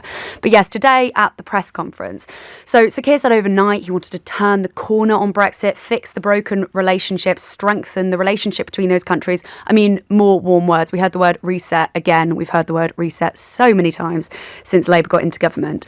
But the things they specifically want to talk about in this treaty, and the thing that they had this one-on-one discussion about specifically, things like economic growth and military defence. And they talked in their meeting about Ukraine. They talked about working together on illegal migration. Starmer said he can't smash the gangs, the thing he very much wants to do without the partners, and said they had sort of substantive discussions on this. The other interesting thing to come from this was, so the Labour government, the UK government, want to make it basically easier for British companies, get them preferential treatment in Germany, sort of remove things, give them certification, information and tender. But basically that would give Britain an advantage. So then what does Germany get out of this? And that was something Sir Keir was asked about at the press conference, asked about, what might Europe get in return? That will be ambitious, it will be wide-ranging, covering trade, the economy, defence and many other issues. And the fact that we've agreed the substance, the ambition and the pace of it today, I think is very significant for both the UK and for Germany. And that's why I say it's a once-in-a-generation opportunity to take something of that order forward for both of our countries. When it comes to the wider reset with Europe, I'm absolutely clear that we do want a reset. I've been able to repeat that here today, a reset with Europe, a reset with the EU. That does not mean reversing Brexit. or re-entering the single market or the customs union, but it does mean a closer relationship on a number of fronts, including the economy, including defence, including exchanges. But we do not have plans for the youth mobility scheme, but we do have plans for a closer relationship between us and the EU as part of that, White said. Reset. reset, indeed. And Chancellor Scholz was also asked, because it is said that Germany are very interested in this youth mobility scheme. He wasn't drawn on that, but said, we want to create good relations with the EU. But this is going to happen quickly, this bilateral deal. Sir Keir and Scholz said they want this done by the end of the year. And it has been compared, nothing like this has been done between the UK and Germany, but it has been compared to the deal that the UK did with France in 2010 when David Cameron was in charge. And that sort of strengthened terms of defence, and that was signed, as I say, by Cameron and Nicolas Sarkozy. So that it has been compared to that. It's not completely clear what the substantive information is. They said they discussed it. We didn't find out too much about it in that moment. But it does feel like this is the first bit of meat on the bones, I suppose you could say, that we've had since Sir Keir has come in and given us sort of so many renditions of reset and talked about those warm words. But actually, this might be the first deal we actually see since Labour got into government. And there's depth to it, I suppose, because the obvious question would be, what's in it for Olaf Scholz? But international relations, diplomacy, channels being open, and then if they need cooperation on subjects other than trade, because I don't think there's much room for, as you say, preferential treatment in trade areas, then the lines are open in a way that perhaps they weren't with the last 2 or 3 prime ministers. Indeed, I think that's right. And sort of France, Germany and the UK, at least, especially when we were in the European Union, are sort of seen as the big 3. And Germany and France definitely want to be on as good a terms as possible as they can be with the UK, even if that doesn't mean the UK going back into the European Union. And then, Aggie Chambray, thank you, LBC's political correspondent, leaving us with the thought, not for the first time, that the negativity, where would the negativity actually come from if he signed up for a youth mobility scheme? Who would be the people that say, I don't want I don't want young people to be able to travel to foreign countries to work and study more easily than they currently. Down with that sort of thing. They should all be forced to study in Clacton-on-Sea. I just don't know. That's what I mean when I talk about the dwindling band of weirdos or the strange set of people who still don't recognise the reality as opposed to the dream, the broken promises. 11:55 is the time. This is quite poignant from Jane. I've just reported my mother-in-law to the DVLA after she mounted the curb on the other side of the road and punctured both drivers' side tyres. Her passenger died 2 days later from a heart attack. Jane obviously suggesting implicitly that there may have been a link between the two events. Of course, neither of us can ever know, but she is still driving. She's 80, James, and won't give up. I couldn't forgive myself if she killed someone and I had done nothing. What good can that do? What will the DVD? Can they come and knock on your door and demand that you? I don't know. Adrian's in Crawley. Adrian, what would you like to say? Hi, James. Hello. I had to have the same conversation with my dad. Actually, at the request of my mum, I was visiting him, and she'd said for some time she hadn't felt comfortable when they'd been out on the car. She gave up driving some years before, and she said I just don't feel safe in the car with him. He said we drift. She said we drift. He drives at about 25 mile an hour at 4,000 revs. He was deaf as well, so he couldn't hear the engine. No, he didn't know how loud it was. Anyway, he thought it was normal, kind of. And she said, I think you should have a word with him. So I said, okay, I'll do that. So we sat down, and I got us a beer each, and we had a chat. And I said, it's probably time that you stop the driving. I think we could sell the car. You could have a little break with Mum somewhere with the money. And he was like, yeah, I said, that's probably a reasonable idea. So I didn't have any argument from him at all, nice. Or any resistance at all. But within, I would say, 6 to 9 months, he was diagnosed with dementia. Oh, crikey. And that ran for about 6 years before he died, which the first thing I really noticed before he even had the diagnosis was we were sitting watching football, and I had to explain the offside rule to him probably about 10 times, but within a few minutes, he'd forgotten what I'd said, so we went through it all again. And I said to my mum, I said, how are things? And she said, no, he is awfully forgetful. And that turned out to be vascular dementia. And gave you the early signs, the early warnings. Yeah. Oh, tough one, that pint. You remember that pint, won't you? Because it's the reversal of roles, isn't it, Adrian? It's always been him telling you, giving you advice, but then it was time for you to give him advice. It sounds like you handled it perfectly, mate. It really does. A lot of love out there today. A lot of poignant stories, but shared experiences as well. A couple that I've picked up on. I've lost the messages when they came in, but someone suggested when you sell the car, stick all the money in an Uber account, so that you or the local minicab firm don't attack. I've already been attacked by Chris Moyles fans. The last thing I need now is the black cab community ganging up on me for mentioning the U word. But you know, open an account with a minicab firm or a black cab company or one of the apps. With the apps, just Anyway, use the money from the car to pay for taxis and cabs. That's a lovely idea, actually. And then those important journeys are still possible, still capable. It's coming up to 12 noon. Okay, so I said to you a while ago, an hour ago in fact, that was when I said favourite. You now know what I meant, right? There's another story in the news which takes us back to territory that we've explored together before, and it is territory that I find similarly fascinating. It's completely different. I think I wrote about it in my first book as an example of how wrong people can be about something that they're certain about. Can you guess what it is yet? I'll give you a clue. It involves darts. James O'Brien on LBC.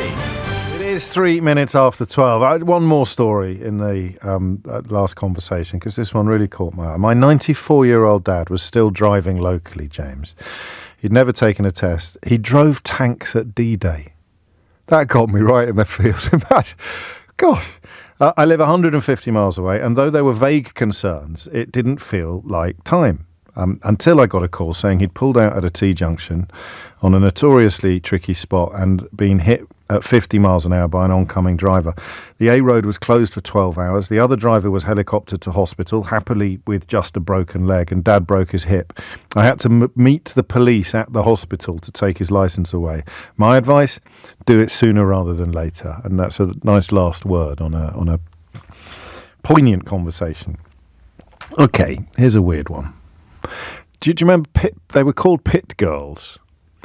These would be scantily clad. It sounded like a tabloid journalist. I know you can take the boy out of the tabloids. Does anyone ever use the phrase scantily clad anywhere except in tabloid newspapers? It's like the word romp, isn't it? What do you want to do this weekend, darling? I'd quite like to have a romp. That'd be no one ever says romp outside of tabloid news. What about a romp with a scantily clad? Yes. Anyway, these are words and phrases that only appear in tabloids. But unfortunately, sometimes I don't know what better words to use. So a woman in a bikini or a scantily clad young lady would sort of parade up and down the pit lane at a Formula One race. And I think they were called pit girls. In darts, they are called walk-on girls. They're not necessarily scantily clad, although I think that they can be. And they were given their marching orders by the Professional Darts Corporation in 2018. This was a sexism row, and, you know, there was a lot of unhappiness about it, not least from the young ladies, from the young women who did the walk-on, who accompanied the players onto the stage at the darts. And I was fascinated by this back in the day. I think I got more into the pit girls story than I did the grid girls, not pit girls. Pit girls were coal miners during the Second World War. I just made that up. Grid girls and walk-on girls in darts. And listen, this is the nomenclature of the issue. So if you don't like me using the word girls, that's silly, because it's not on me. This is the nomenclature of the phenomenon that we are discussing. Grid girls. Sorry. I found it fascinating. I found it fascinating because I always like the subjects. So in all the time we've spent together over the years, the subjects that I remember most are often either the ones that just open up avenues of emotion that I didn't know existed, like the conversation we had in the last hour, or the ones where I arrive at a story with what I thought was a fairly well-formed opinion, and then the more that I think about it, or the more that you make me think about it, the more I realise that my original opinion was wrong. But no change of mind is necessarily permanent, is it? I don't know if you ever change your mind and then change it back again. Why would that happen? So I was very much of the view, and remember, I did used to be a tabloid journalist. It's not a figure of speech. I wasn't the worst kind of tabloid journalist. I didn't tell lies about dead children at Hillsborough or anything like that. I was just a bit of a joker. I do showbiz stories. I worked on the Daily Express during a period of liberal experimentation, and it rubs off on you a bit, you know? It rubs off on you a bit. And so I was fairly relaxed about the idea of scantily clad women marching up and down the pit lane on Formula One races, or women chosen for their looks walking onto the stage with darts players at darts competitions. And the reason why I was fairly relaxed about it was simply because it's a matter of completely free choice. It's entirely consensual. It felt to me a little bit like, you know, the opposite. I saw one of the crazier Tories, one of the ones that writes for the Daily Telegraph, talking about banning the burqa the other day. And I sort of thought, well, that's as bad as making it compulsory. You know, you just, ideally, you create a society in which people are free to make whatever choices they want to make. If you're forcing them to cover their faces, that is oppressive in a hideous way. It's not as oppressive to ban them from covering their faces, but if you can accept the reality that some women might want to, then to ban them from doing so is as obnoxious in some ways as forcing them to do. You're forcing them not to do something as opposed to forcing them to do something. So that level of idiocy is sometimes a little bit hard to penetrate. But this is entirely consensual. And it's back. So 2018, they got rid of it. 2024, it's not only coming back, but I think it will be, won't it? If it's the World Seniors Match Play, it will be broadcast on the BBC. And I don't know what to think. 8 minutes after 12 is the time. Because I was absolutely certain back in you may have listened to the show, you may remember it better than I do. I was absolutely certain back in 2018 that it was the right thing to do to get rid of it. And I think, pretty well. I think there's a whole chapter on this in How to Be Right, my first book. And I think I dealt pretty well with people who... You persuaded me that it was wrong, and I became a very powerful advocate for it being wrong. And a little bit of me can't quite remember what those arguments were.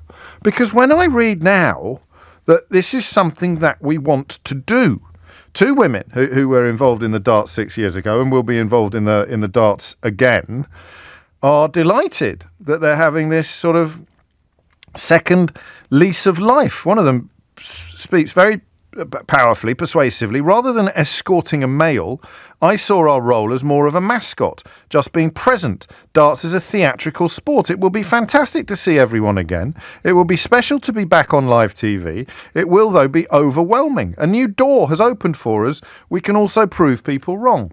So it's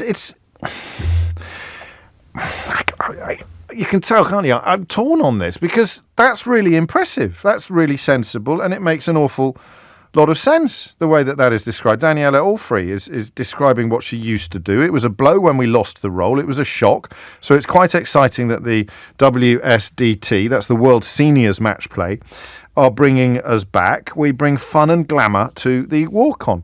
So I always sort of went towards objectification as the argument.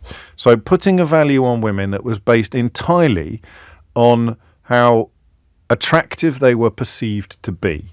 And our society should not be commoditizing physical attraction in such a blatant and obvious way. And the reason that we're having this conversation today is that I'm not buying that argument quite as powerfully as I did 6 years ago, for a number of reasons. Not least the fact that we commoditise physical attraction everywhere. You know, you can be a Vogue model. You could be a scantily clad Vogue model flogging perfume for hundreds of thousands of pounds. But it's not acceptable for a young woman in a bikini to march up and down the pit lane it's not the pit lane, it's the starting grid, isn't it, at a Formula One race. I'm almost... and then, of course, you'll say to me, would you want your daughters to do it? And I will say to you, I don't really like talking about my daughters on the radio. But no, I wouldn't. Why wouldn't I? And there's the problem, isn't it? Ruth says, back to the 1970s, how sad. Kevin, so a lot of men will be perfectly relaxed about this, and a lot of women won't like it, which I think is why it's such an interesting conversation to have. We've been quite man-heavy today on the programme, so it would be nice to take some calls for women about why you do object to this, why it is something that represents a retrograde step. I think it's fine for the walk-on girls to be back, says Kevin. This is their career. They have had it taken from them. What happens if they decide to ban radio presenters? Why can't they do this for a living and not be shamed for it? Well, no one wants to shame them. It's about constructing a society in which we value other attributes more than we value the attributes that you like ogling at, Kevin. That's the short, brutal answer. You know, why do you like this? Well, I'm a bloke. I like looking at women who haven't got many clothes on. But that's when I come back to the snobbery question. And what I think is a valid observation about a perfume advert in a glossy magazine featuring a woman who's not wearing very much. And that's designed to promote perfume. And then you cross to a woman who's, and to be fair, at the darts, if my memory serves, they didn't even wear bikinis. But they were obviously selected for their looks. And they walk into a darts match with a darts player, a male darts player, and they are promoting darts. They are using their beauty to promote darts, as opposed to using their beauty to promote perfume. This is one of the most self-obsessed things I've ever said on the programme. But is there a copy of my first book around? Because I can't actually remember the powerful arguments that I thought I'd have said. There were other elements of this that I think I would be able to navigate or negotiate more effectively. But how could I have been so certain in 2018 that getting rid of walk-on girls at the darts or grid girls at Formula One was a good idea? And 6 years later, as they bring back the former, no prospect at the moment, I don't think, of bringing back the latter, but as they bring back the former, I don't feel that strength of certainty that I felt 6 years ago. So possibly I'm wrong. Possibly I've gone a bit weird in the ensuing 6 years, or I've lost sight of something significant that you can still see. But what... It's the objectification, but how would you deal with the argument about the perfume posters then, or the various other things that are sold and promoted and advertised with the female form, with a scantily clad or a glamorously turned out young woman?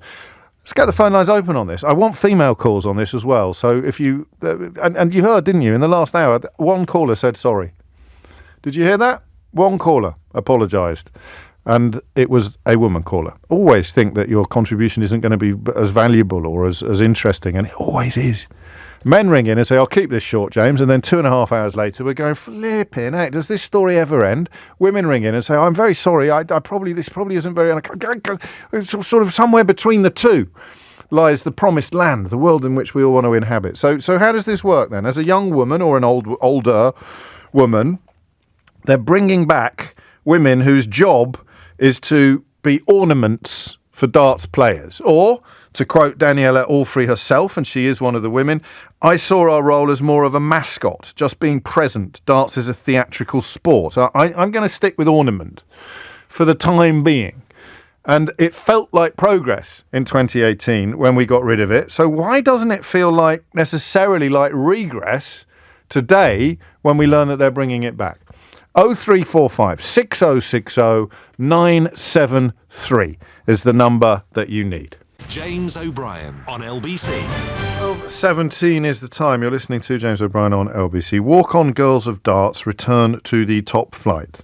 It's quite well written, this. They were given their marching orders by the Professional Darts Corporation in 2018 amid a sexism row, causing uproar among darts fans and the walk-on girls alike. But after a 6-year hiatus, the models are coming back to darts and will be broadcast by the BBC. I have tied myself in various knots, seeking to articulate my thoughts about this, and now I'd like you to articulate yours in all the usual ways. 0345 6060 973 being the most helpful. 12:18 is the time. Let's start in the Cotswolds. Tina is there. Tina, what would you like to say? Good morning to you. Hello, Tina. Good morning to you. Good afternoon, even. Well, yes, I'm obviously a bit late in that. Go on. Your subject of young women, older women, parading either at F1 or at darts. I think these women, ladies, they're of age. It's up to them. It's their bodies. If they wish to do it and be paid for it, why not? Because of the message it sends to everybody else, potentially, or anybody else, which would be the doctrine of the male gaze, wouldn't it? The idea that the act of depicting women from a masculine heterosexual perspective represents women as sexual objects who exist solely for the pleasure of the heterosexual male. That's the answer to your question, the academic and I think quite persuasive answer to your question. Well, there are two ways of looking at that, in that you can say that it's, yes, encouraging the heterosexual male to observe women from magazines or TV or what. But is that ever going to stop or change? Well, it did stop. If you it stopped in repress 2018. then it just goes underground. Well, nothing. I mean, there's nothing wrong with it being in, I suppose, what you might describe as niche outlets. The problem for a society comes with what is in the mainstream. And so to publicly depict women as having a value based entirely upon sexual attraction from heterosexual men is unhelpful. It's not good for a society. It sounds like quite a pompous analysis of quite a fun practice, but I think that's where the objection comes from, and it's quite a hard objection to reject. You can't say, we won't send children up. We won't ban sending children up chimneys because there'll just be a black market in sending children up chimneys if we do. You recognise that something is bad for a society, and therefore it is publicly prevented. You can't then control what might happen privately, but I don't think many people are going to set up their own private darts game so that young women in short skirts can accompany them into the pub, are they? Really? No, but then where do you draw the line? Do you then say that when it's a job, when the job is simply to adorn male sports with their beauty, which actually blows my perfume advert argument out the water as well, because those adverts are aimed at women, not men. Yes, precisely. No, I was just proving my point was powerful. I wasn't agreeing with you. No, I don't expect you necessarily to agree with me. Well, I did to start with, but oddly, the more you've talked, the more I've thought that I don't agree, because it is about the male gaze. You shouldn't really, men and women shouldn't really be in favour of anything that portrays women as sexual objects that exist solely for the pleasure of the heterosexual male viewer, should we? Should we really? Well, what do you say then about young girls walking down the street with barely a bikini top on and shorts that show the cheeks of their bottom? Well, not a lot, really, but I don't think I should have any control over what you wear, or indeed have any say over what they wear. But then where do you say that they can't do it? You can do it in public, but you can't do it at a public if they're in the audience, they can wear what they want. The point is that they're on the stage getting paid to be sexually attractive to heterosexual men. That's the point. That's what commoditisation means. That's the business model. It's not a private or a personal sartorial choice. So I don't think that works either, Tina. Right. So go on, third time lucky. No, I don't think I can. I don't think I've got a strong enough argument against that may be, and you've helped me hone mine, but next caller may well push my pendulum back in precisely the opposite direction. I think and a few people pointing out the perfume ads are just as bad, with which I disagree by pointing out they're aimed at women, aren't they? Yeah, they are if they're in women's magazines. This is not a zinger, unless I'm missing something. I've got this from 5 or 6 different people. How would you feel if scantily clad men walked the female darts players onto the podium? him. I mean, supremely unconcerned is the show. I think it was slightly ridiculous. But I don't know whether those arguments ever really add up, because you don't have the female gaze. There's never really been a social norm by which men are depicted solely from the perspective of heterosexual women, and their value is defined entirely by how attractive heterosexual women find them. I speak obviously as someone with a face for radio. It is 23 minutes after 12. Jane is in Chiswick. Jane, what would you like to say? Obviously I didn't catch all the conversation while I was on hold, but really what I wanted to say is that regarding the perfume adverts, perfumes are supposed to make you feel beautiful and sexy. That's part of the selling point. And hence, if you're selling to a woman to help her feel more sexy and beautiful, I don't necessarily like the scantily clad aspect of it, but I understand it. It makes sense to me. Whereas in a sports event like darts, motor racing, my son's favourite, boxing and MMA kind of stuff, you really don't need women being ornamental. We're supposed to be really excited by the intense effort and work that's gone behind this person to be the best at their sport. I really don't want that sort of adulterated in a way by, sex. Yes. Yeah, well, you did a very English little there before saying sex, which I thought was charming. But it's, you're right, aren't you? I'm not that appreciative of that too much. That so sense, why are the women there to make men think of sex? Why aren't they there? Well, they shouldn't be there. No, I know. That's what I'm saying. Why are they there? And the answer is to make men think of sex. Yeah, to make men think of sex. And I would like to think that men who are watching a sport really appreciate those men, in this case, playing and the effort they've made over years and years of training, and they'd be there supporting them, not wanting to think about sex at the same time. And it could distract you from your darts. Childish. That's what that's very thoughtful and considerate of you. That you worry about these men being distracted from their darts by the scant or indeed their enjoyment of Formula One. But the spectators should be appreciating the effort made by the men. Yes, it is. Okay, so two things. First, does it happen in the boxing and the MMA that your son enjoys? Do they have? There's ring girls, as they're called. And again, I like you don't like the word girls. It's I don't dislike it. I just sometimes I preempt my own inbox with people saying, "Why are you saying girls?" It makes them seem even younger and sillier in That's some very ways. true. And the second question is, what about the argument that these are grown women perfectly capable of exercising their own agency, and they've been offered the opportunity to do something that they they want to do and enjoy doing? So who are we to tell them that they can't? I'm not someone who's telling them they can't. I just think it shouldn't be an option for them.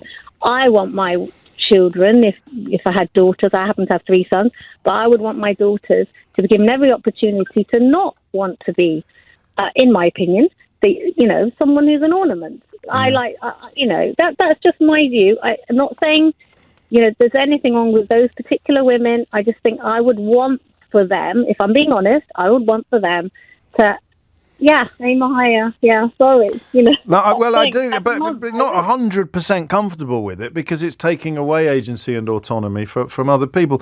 And here's a weird thing, Jane. Thank you. Sometimes I get a message, and I don't need to check whether it's from a man or a woman. On a topic like this, it's probably more obvious than on almost any other topic. So, does anybody who understands the English language believe that this message that I'm about to read could have come from a woman? Ready? It's a hypocritical and regressive concept to ban the walkout girls. You can't push for freedom of choice, freedom from discrimination, and then ban things that women want to do. It's unbelievably hypocritical to push for one thing, but do the opposite. I mean, it's a bit garbled, but my goodness me, it's 100% man, isn't it? Absolutely impossible that message could have been sent to the programme by a woman. And I don't even know whether it was a man or a woman, but I am 100% confident that it was, in fact, a man. Natalie's in Glasgow. Natalie, what made you pick up the phone? Hi, James. I have a son who's 8, and I've got 2 daughters. In fact, one of them's in her high chair, and I'm feeding her right now. Oh, what's she having? So hopefully she stays quiet. She's having Greek yogurt. Oh, very fancy. Carry on. Yeah. What's wrong with Scottish yogurt, Natalie? Not fatty enough, probably. So, yeah, for me, the issue, my heart sank when I listened to the story, Yes. when you trailed it earlier. My heart sank because I am uncomfortable with the subliminal message that it puts across. So Yes. when my daughters sit down and watch the darts, if they ever choose to do that, I think it's telling my son he can aspire to be a darts player.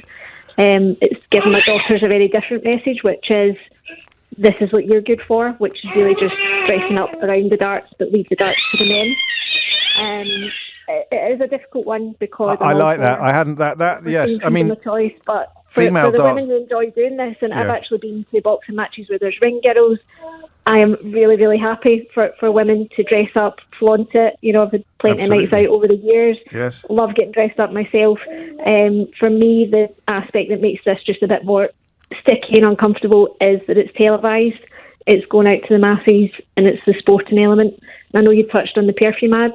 I think the difference there and the distinction that I would draw is that there's also male aftershave ads. Yes. Because we know that sex sells, so it's really handsome, sexy male models that are used for that. So I think the playing field, pardon the sports pun, but I think it's more even when it comes to commercial advertising around things like perfume. But when it's sports, we have to be really, really careful, particularly where it's a male-dominated field And already. that message of saying to the boy, you can be the superstar, and to the girl, you can be on his arm. That's quite hard to challenge, I think, isn't it? It is, yeah. I think it's almost, maybe not putting too fine a point on it, but kind of dehumanises. Well, objectifying, which I think is a different flavour of dehumanising. Can I congratulate you on paying absolutely no heed whatsoever to your daughter while we were having that conversation? I love that. Do you put anything in the yoghurt, or does she just have it plain? No, she's got some raspberries crushed up in there, and a lot of broccoli swimming about on the tray as well. What, you're smuggling broccoli into the yoghurt? She had the broccoli first, so the yoghurt's her reward. This is fantastic. A woman after Tom Swarbrick's heart there. Natalie, thank you. I like that. More food for thought. And how about this? From 42 years ago, I can't believe, Max, that you have your sociology project from 42 years ago. It's a female, Max. I mentioned that. It's pertinent. I feel compelled to share this. It's my sociology project about women 42 years ago at the tender age of 15.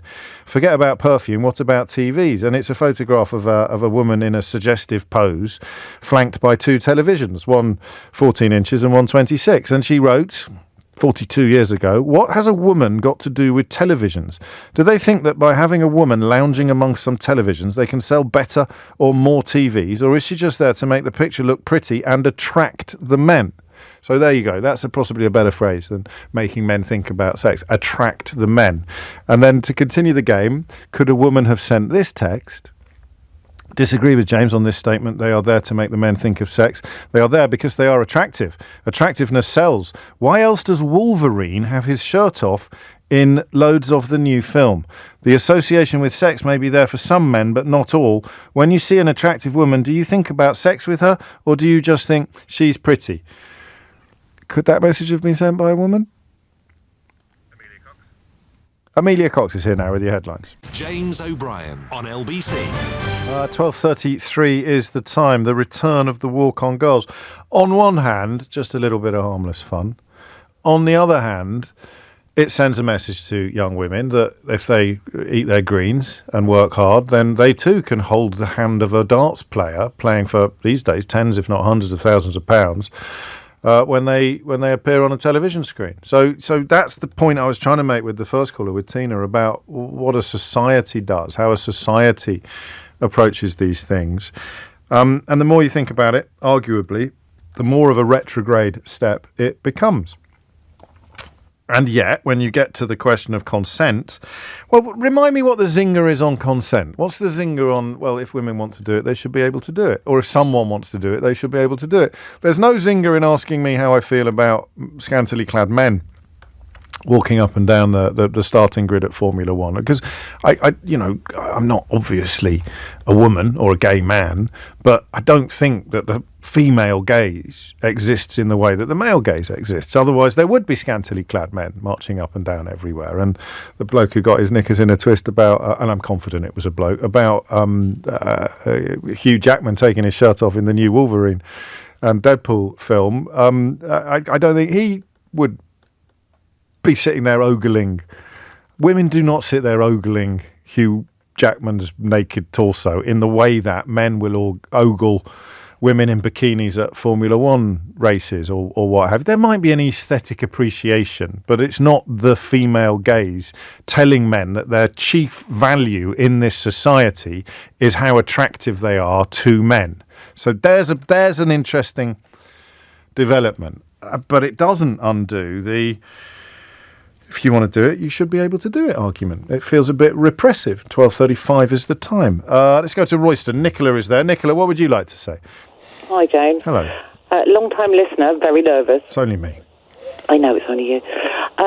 So I'm coming at this at probably a different angle. So I am an ex-partner of a racing driver. Okay. And have a family, have children. And the ladies that we talk about, I'm totally all in for women's empowerment and, as you please. Yeah. But those ladies go in with the absolute intent to find a racing husband. And it doesn't matter if he's married with his family. Oh. This is very niche, isn't it? Your perspective. Yeah. I mean, it's niche because I lived it. Yeah, it's niche. But it's like, well, they're not like little ladies that are being subjected to something they don't want to do. They absolutely enjoy it and want to gain something from it. Yes. I mean, the reason I mention how niche it is because I don't know whether that... I don't know what you feel about whether the phenomenon should exist or not. But B, if you don't think that it should, it may not be for reasons that are what you might call societal. It may be for reasons they may just be personal, right? Yes, exactly that. Which I completely agree with. But all I'm saying to you is, I've been in the boxing world, I've been in the racing world, and the ladies that go and do that, I admire, and they're beautiful, right. They're amazing, they should do it, which I'm not against. Okay. But there is an ulterior motive to yes, it. I'd like to bag myself a boxer or a racing driver. And, I mean, I don't want to say good luck to them because if they're married and they're breaking up relationships, then... That's not good. That's not good. It's sad in any context. It would be sad in an office. It doesn't have to be in the Formula One. But in an office, there are not women who are paid 100% I don't walk around with my bikini top on in my office because they think I've gone mental. For their ornamental qualities, exactly that. And so, what then are you saying about the return of this in darts? Not so much. I'm saying. Yeah. I'm all up for it. Yeah, I think if women have got gorgeous bodies and it feels confident about themselves, go for it. But just know your limits and do it for work, not for your own game. Yeah, well, I guess, and that's where you get niche, because I don't know that I agree with you about the first bit, for reasons that some previous callers have made, about the message it sends to an entire society, that if you work hard and eat your greens, you too could be a Formula One driver to the boys. And if you work hard and eat your greens, you too could be walking up and down the grid in your smalls to the girls. Well, listen, I'm it's a strong argument, that.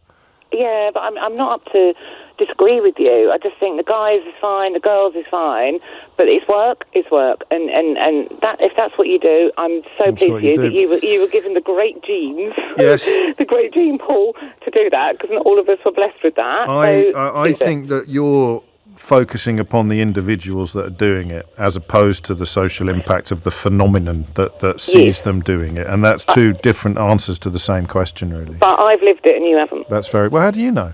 Well, because I know you weren't married to a racing driver. Oh yeah, that would be a bit of a giveaway. Actually, was it? This might be a bit too prying for me, but did the relationship fail because of one of these young ladies setting them? Yes. Okay. No, it didn't. Well, make your mind up. It didn't help. No, okay. Well, it wouldn't help, would it? Because I presume putting the bins out becomes a bit of a chore too far if you spend your entire working life. Yeah, and then you've got a girl there in her sexy pants and her sexy bra. Yes. I mean, and mum's at home with the kids. It's not exactly that interesting. No. Well, more fool him, in my opinion, Nicola. Yeah, Dumbo. Take care. That's a sparkling debut on the programme. But as I say, quite niche. I said, why don't you like these women? Oh, because they try and steal my husband. It's coming up to 12, my partner. It's coming up to 12:40. You're listening to James O'Brien on LBC. Again, message from a man. Could this message possibly have come from a woman? Are you ready? Ready for this one? Oh, so the Chippendales are not eye candy for the ladies then? Yep, that's right, John. It's exactly the same. Exactly the same. Because all men spend their life being compared to the Chippendales. All men spend their lives being commoditised as a consequence of the popularity of the Chippendales. None of us can walk down the street without someone commenting on the shape of our backside or telling us to cheer up or wolf whistling as we make our way around Tesco's. Oh, come on, John. You've got to do better than this. Leia's in King's Lynn in Norfolk. Leia, what do you think? Hi, James. First of all, nice talking to you for the first time. Likewise. Thank you. I'm calling because as a former athlete, I played judo for 25 years and, went to many competitions and Judo. whatever. Did you say judo? Yes. Yes. Okay. Later in life, I studied, became a lawyer, and I had kids, and I have 4 children. And my daughter, she's 13 years old. Yes. And, when you look at everything that you had to do by yourself, and all the fights that you had to go for, but not as a judo or judoka, but more as a professional. I look at this now, and I heard you talking about the girls are going to come back, the ring girls are going to come back, and then whatever. Only at darts. It's only at the darts at the moment, but you know. But then if one open the door, everybody's going to go for it. That's what I think. And come on, guys. We talking about women. We fought for equality to have there. I know that it's very hard to say to a woman, "Oh, this you cannot do. This you can't be." But to be seen only because you're pretty, because you have a good body. Yes. And if the idea is to promote equality, right, for the darts and everything, it's okay to have a big and, like a heavyweight dart players. Why not to have also for the ring girls? Darts isn't quite what it used to be, but you're quite right to point out that the aesthetic of the average darts player is not necessarily what you might call glossy magazine material. Yes. And if they can be famous and if can do something, and showing whatever, that's not exactly what people would consider beautiful. Why to actually go to very pretty women that's going to attract actually and only that is guys the message. that they are there to see this. And then the message does become you are valuable because of how you look, whereas he is valuable because of his skills and talents. Exactly, and we women, we're going to go back to the same position that we were before, sexual objects. And I think the way to have the conversation is probably the way that you have, and most callers today have, it is to talk about it in the context of womanhood and society and femininity, rather than, certainly not to attack the women that do it, or to make them feel bad, even as you potentially take away part of their livelihood, but to talk about the bigger picture, the social impact of exactly of teaching people this. I like that. Can I ask you a slightly strange question? Yes. Do you follow King's Lynn Town? No. No, the football team, your local. No, definitely not. Why not? I don't know. I think that football is something completely. Oh, and we were getting on. So, because I shall probably be in King's Lynn on the 26th of November, if I can make it for the visit of Kidderminster Harriers. Okay. No, football is not my thing, to be very honest. No, I suppose if you've done judo, football sort of pales in comparison. Thank you, Leah. Fiona is in Kendal. Fiona, what would you like to say? Hiya. Well, I agree with you so much, James, about widening it out. Yes. Because I think it's really about power and politics. Yeah, maybe. And the history of women's struggle to be taken seriously. Yes. And I think it's also what frightens me about it is it's such, like you used the word retrograde a minute ago, and I see it as part of the sort of Andrew Tate influence, like women will go back and be in the kitchen or be in the bedroom and be hang on a sexualized. minute. Andrew Tate is an important voice for the emasculated because he gives boys perhaps a bit of confidence at school, Fiona. Don't you listen to the MP? Don't you ever listen to the MP for Clacton-on-Sea? Damn, silly old me, forgetting that. No, I'd just like to sort of tell a story. Years and years ago, when I was in my 20s, I was standing in a garage being patronised by a mechanic, because I was a woman and I didn't know. And flirted with, actually, And behind him were pictures of glamorous women earning their living and why shouldn't they and all that argument. And I just thought, where am I in this? You know, I'm an intelligent professional woman. I'm standing in this male enclave, and I feel embarrassed and awkward because there's these very glamorous women. And the other point I wanted to make was we've got girls who are judging themselves all the time for their appearance, the dreadful effect of the internet on and social media on women. And this does feel like a backward step in precisely that context. And just for the avoidance of doubt, I mean, the reason why people thought what you've just described was acceptable, and it was usually calendars, wasn't it, and things like that, was because you didn't kick off and you didn't tell people how uncomfortable it made you feel. And the reason why you didn't do that was because if you did, you'd have been called a hatchet-faced or a lesbian, or there'd have been a different opening of insult. It's there it is. Thank you, Fiona. There's a dog in the background. I don't know whether you noticed. It's you're listening to. We must catch up with Natasha Clark about this Avanti story. Changing the railways. Change to the railways is one area in which the new Labour government can distinguish itself from its predecessors fairly effectively. But if we have time for a couple more calls on this, we will take them.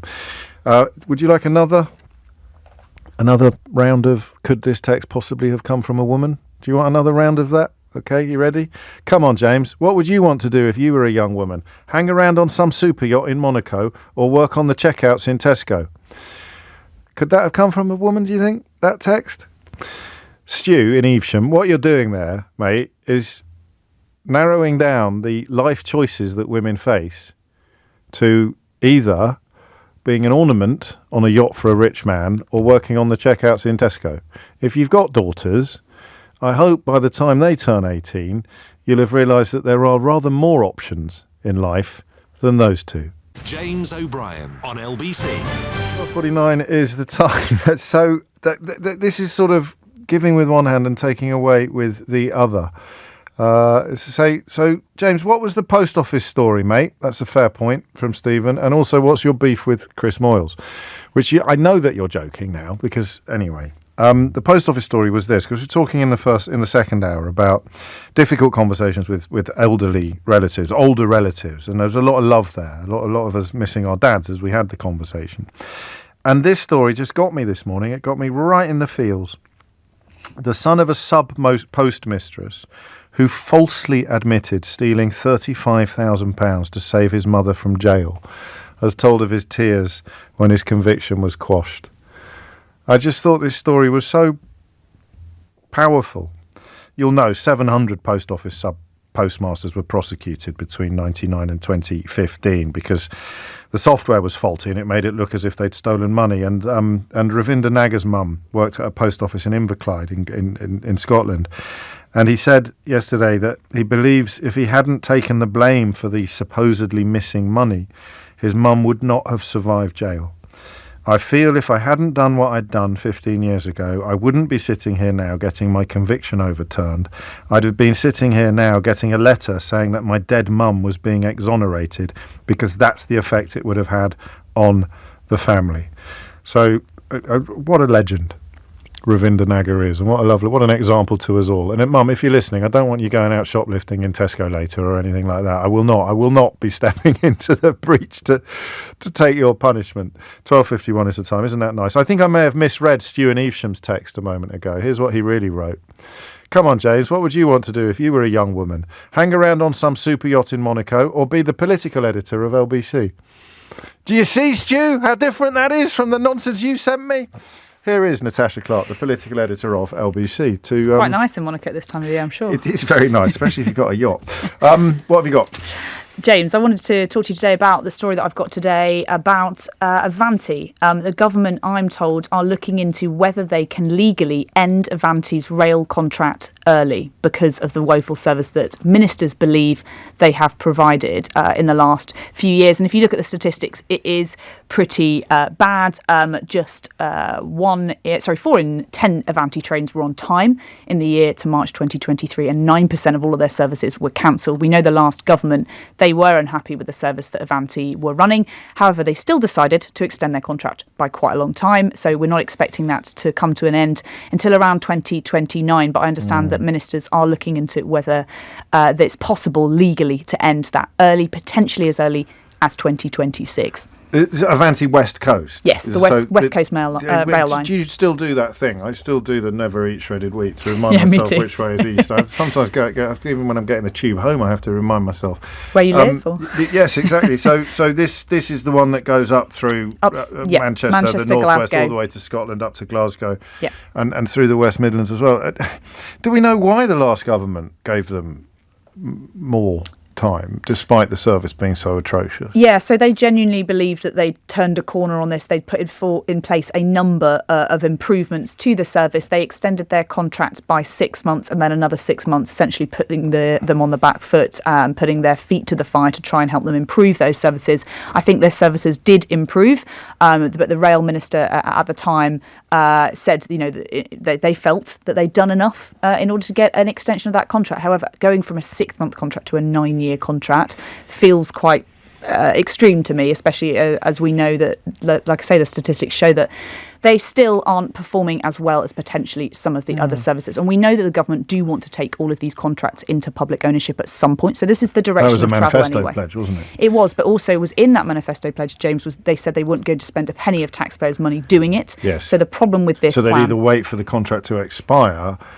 whereby they wouldn't have to pay any compensation. Exactly. Which is what makes this story so interesting, because if the company with the franchise is not fit for purpose or isn't producing the goods, by rights, they should be able to wade in and say, well, you've had your chance and you've blown it. But, of course, they haven't negotiated the contract that Avanti West Coast has with the government. Is it with the government? A contract is with... It is, exactly. And it's an incredibly long, detailed and complicated contract. And I'm sure that lawyers will be looking over what they believe, whether there is any loopholes in that contract, whether they believe that Avanti potentially had broken it in any way. But yes, the government say they don't want to spend a penny of taxpayers' money bringing these contracts into public ownership. So that really could mean that people on the Avanti West Coast line have to wait anher 3 years potentially. More than that actually. But beyond the next election, potentially, yeah. So they wanted to bring all of them into public ownership before the next election. Watch this space. What are the obstacles? Do we know? I mean, will it be things like penalties and compensation and shareholders and promises and... Yeah, so I understand, like I say, they are looking at just whether there are any ways that they can get out of it, whether there's anything in that contract which they can say that they've broken the terms and conditions or anything like that, or whether they have a... And when will we know? So these conversations are ongoing at the moment. The Transport Secretary, Louise Hagers, had Avanti come in to talk to her. She's hauled them in for a bit of a dressing down as soon as she came in.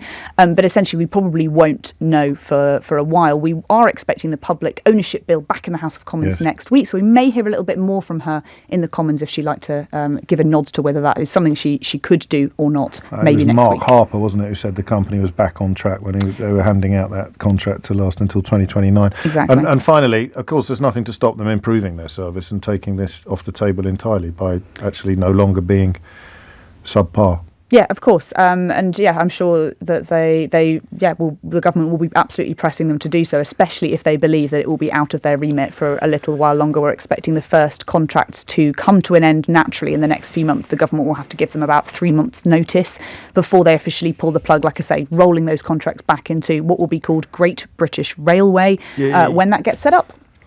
Natasha Clark, LBC's political editor, with an exclusive for you there, about which you can find out more on lbc.co.uk. Many thanks. 12:56 is the time. Back to the... Oh, well, that's a good one for Marita. Who gives a failing company a 9-year contract when it's normally only been for 6 months? It wasn't a 9-year contract. It was till... Was it? It was until 20... Anyway, yeah, it's all there. You can read about it on the website. She's written the article. A long contract. Can't expect her to have read it as well. You're totally right. But no, you are completely right. I don't quite understand why Avanti were given such a long contract. They must have given some government incredible assurances that things will be on the up and that they'd improve their services. But there are many people, I'm sure, on the Avanti line who will say otherwise. Many thanks, Natasha Clark. Ruth is in Inverray to steer us back to the conversation about walk-on girls or grid girls or human ornaments, and the rights and the wrongs of it. Ruth, what would you like to say? Hello. Good afternoon there, James. Hi, Ruth. James, this is just gutting. I mean, is it? Do you remember the Life on Mars TV series with Gene Hunt? Yes. And, well, this is what it is. This is retrograde. Have we not grown up? Have men not moved on a little bit more? This is sad on many levels. And then you've got us telling young boys or older boys, oh no, no, not that tape bloke is no. Oh, come on, son, let's go and watch the darts. Ooh, missus.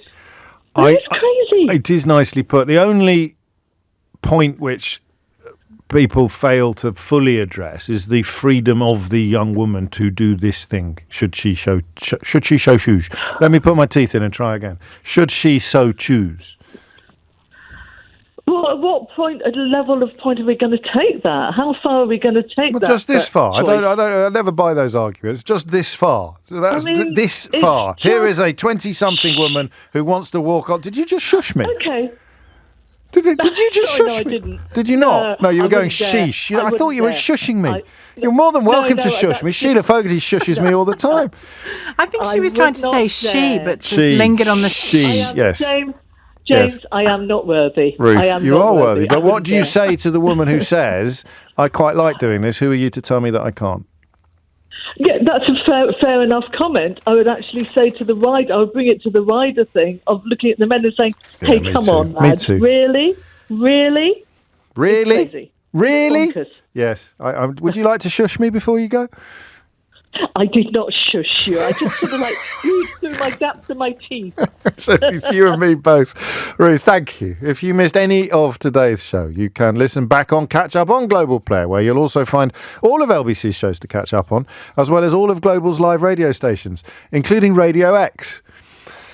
Download Global Player for free from your app store or head to globalplayer.com. Coming up at 4 on LBC, it's Ben Kentish in for Tom Swarbrick, but now it's Sheila Fogarty. Oh, I thought you'd say Sheila Fogarty. I would have done if I was as good at this. If I was as good at this as you are, I would have done. Ludicrous segues, yeah. James O'Brien on LBC.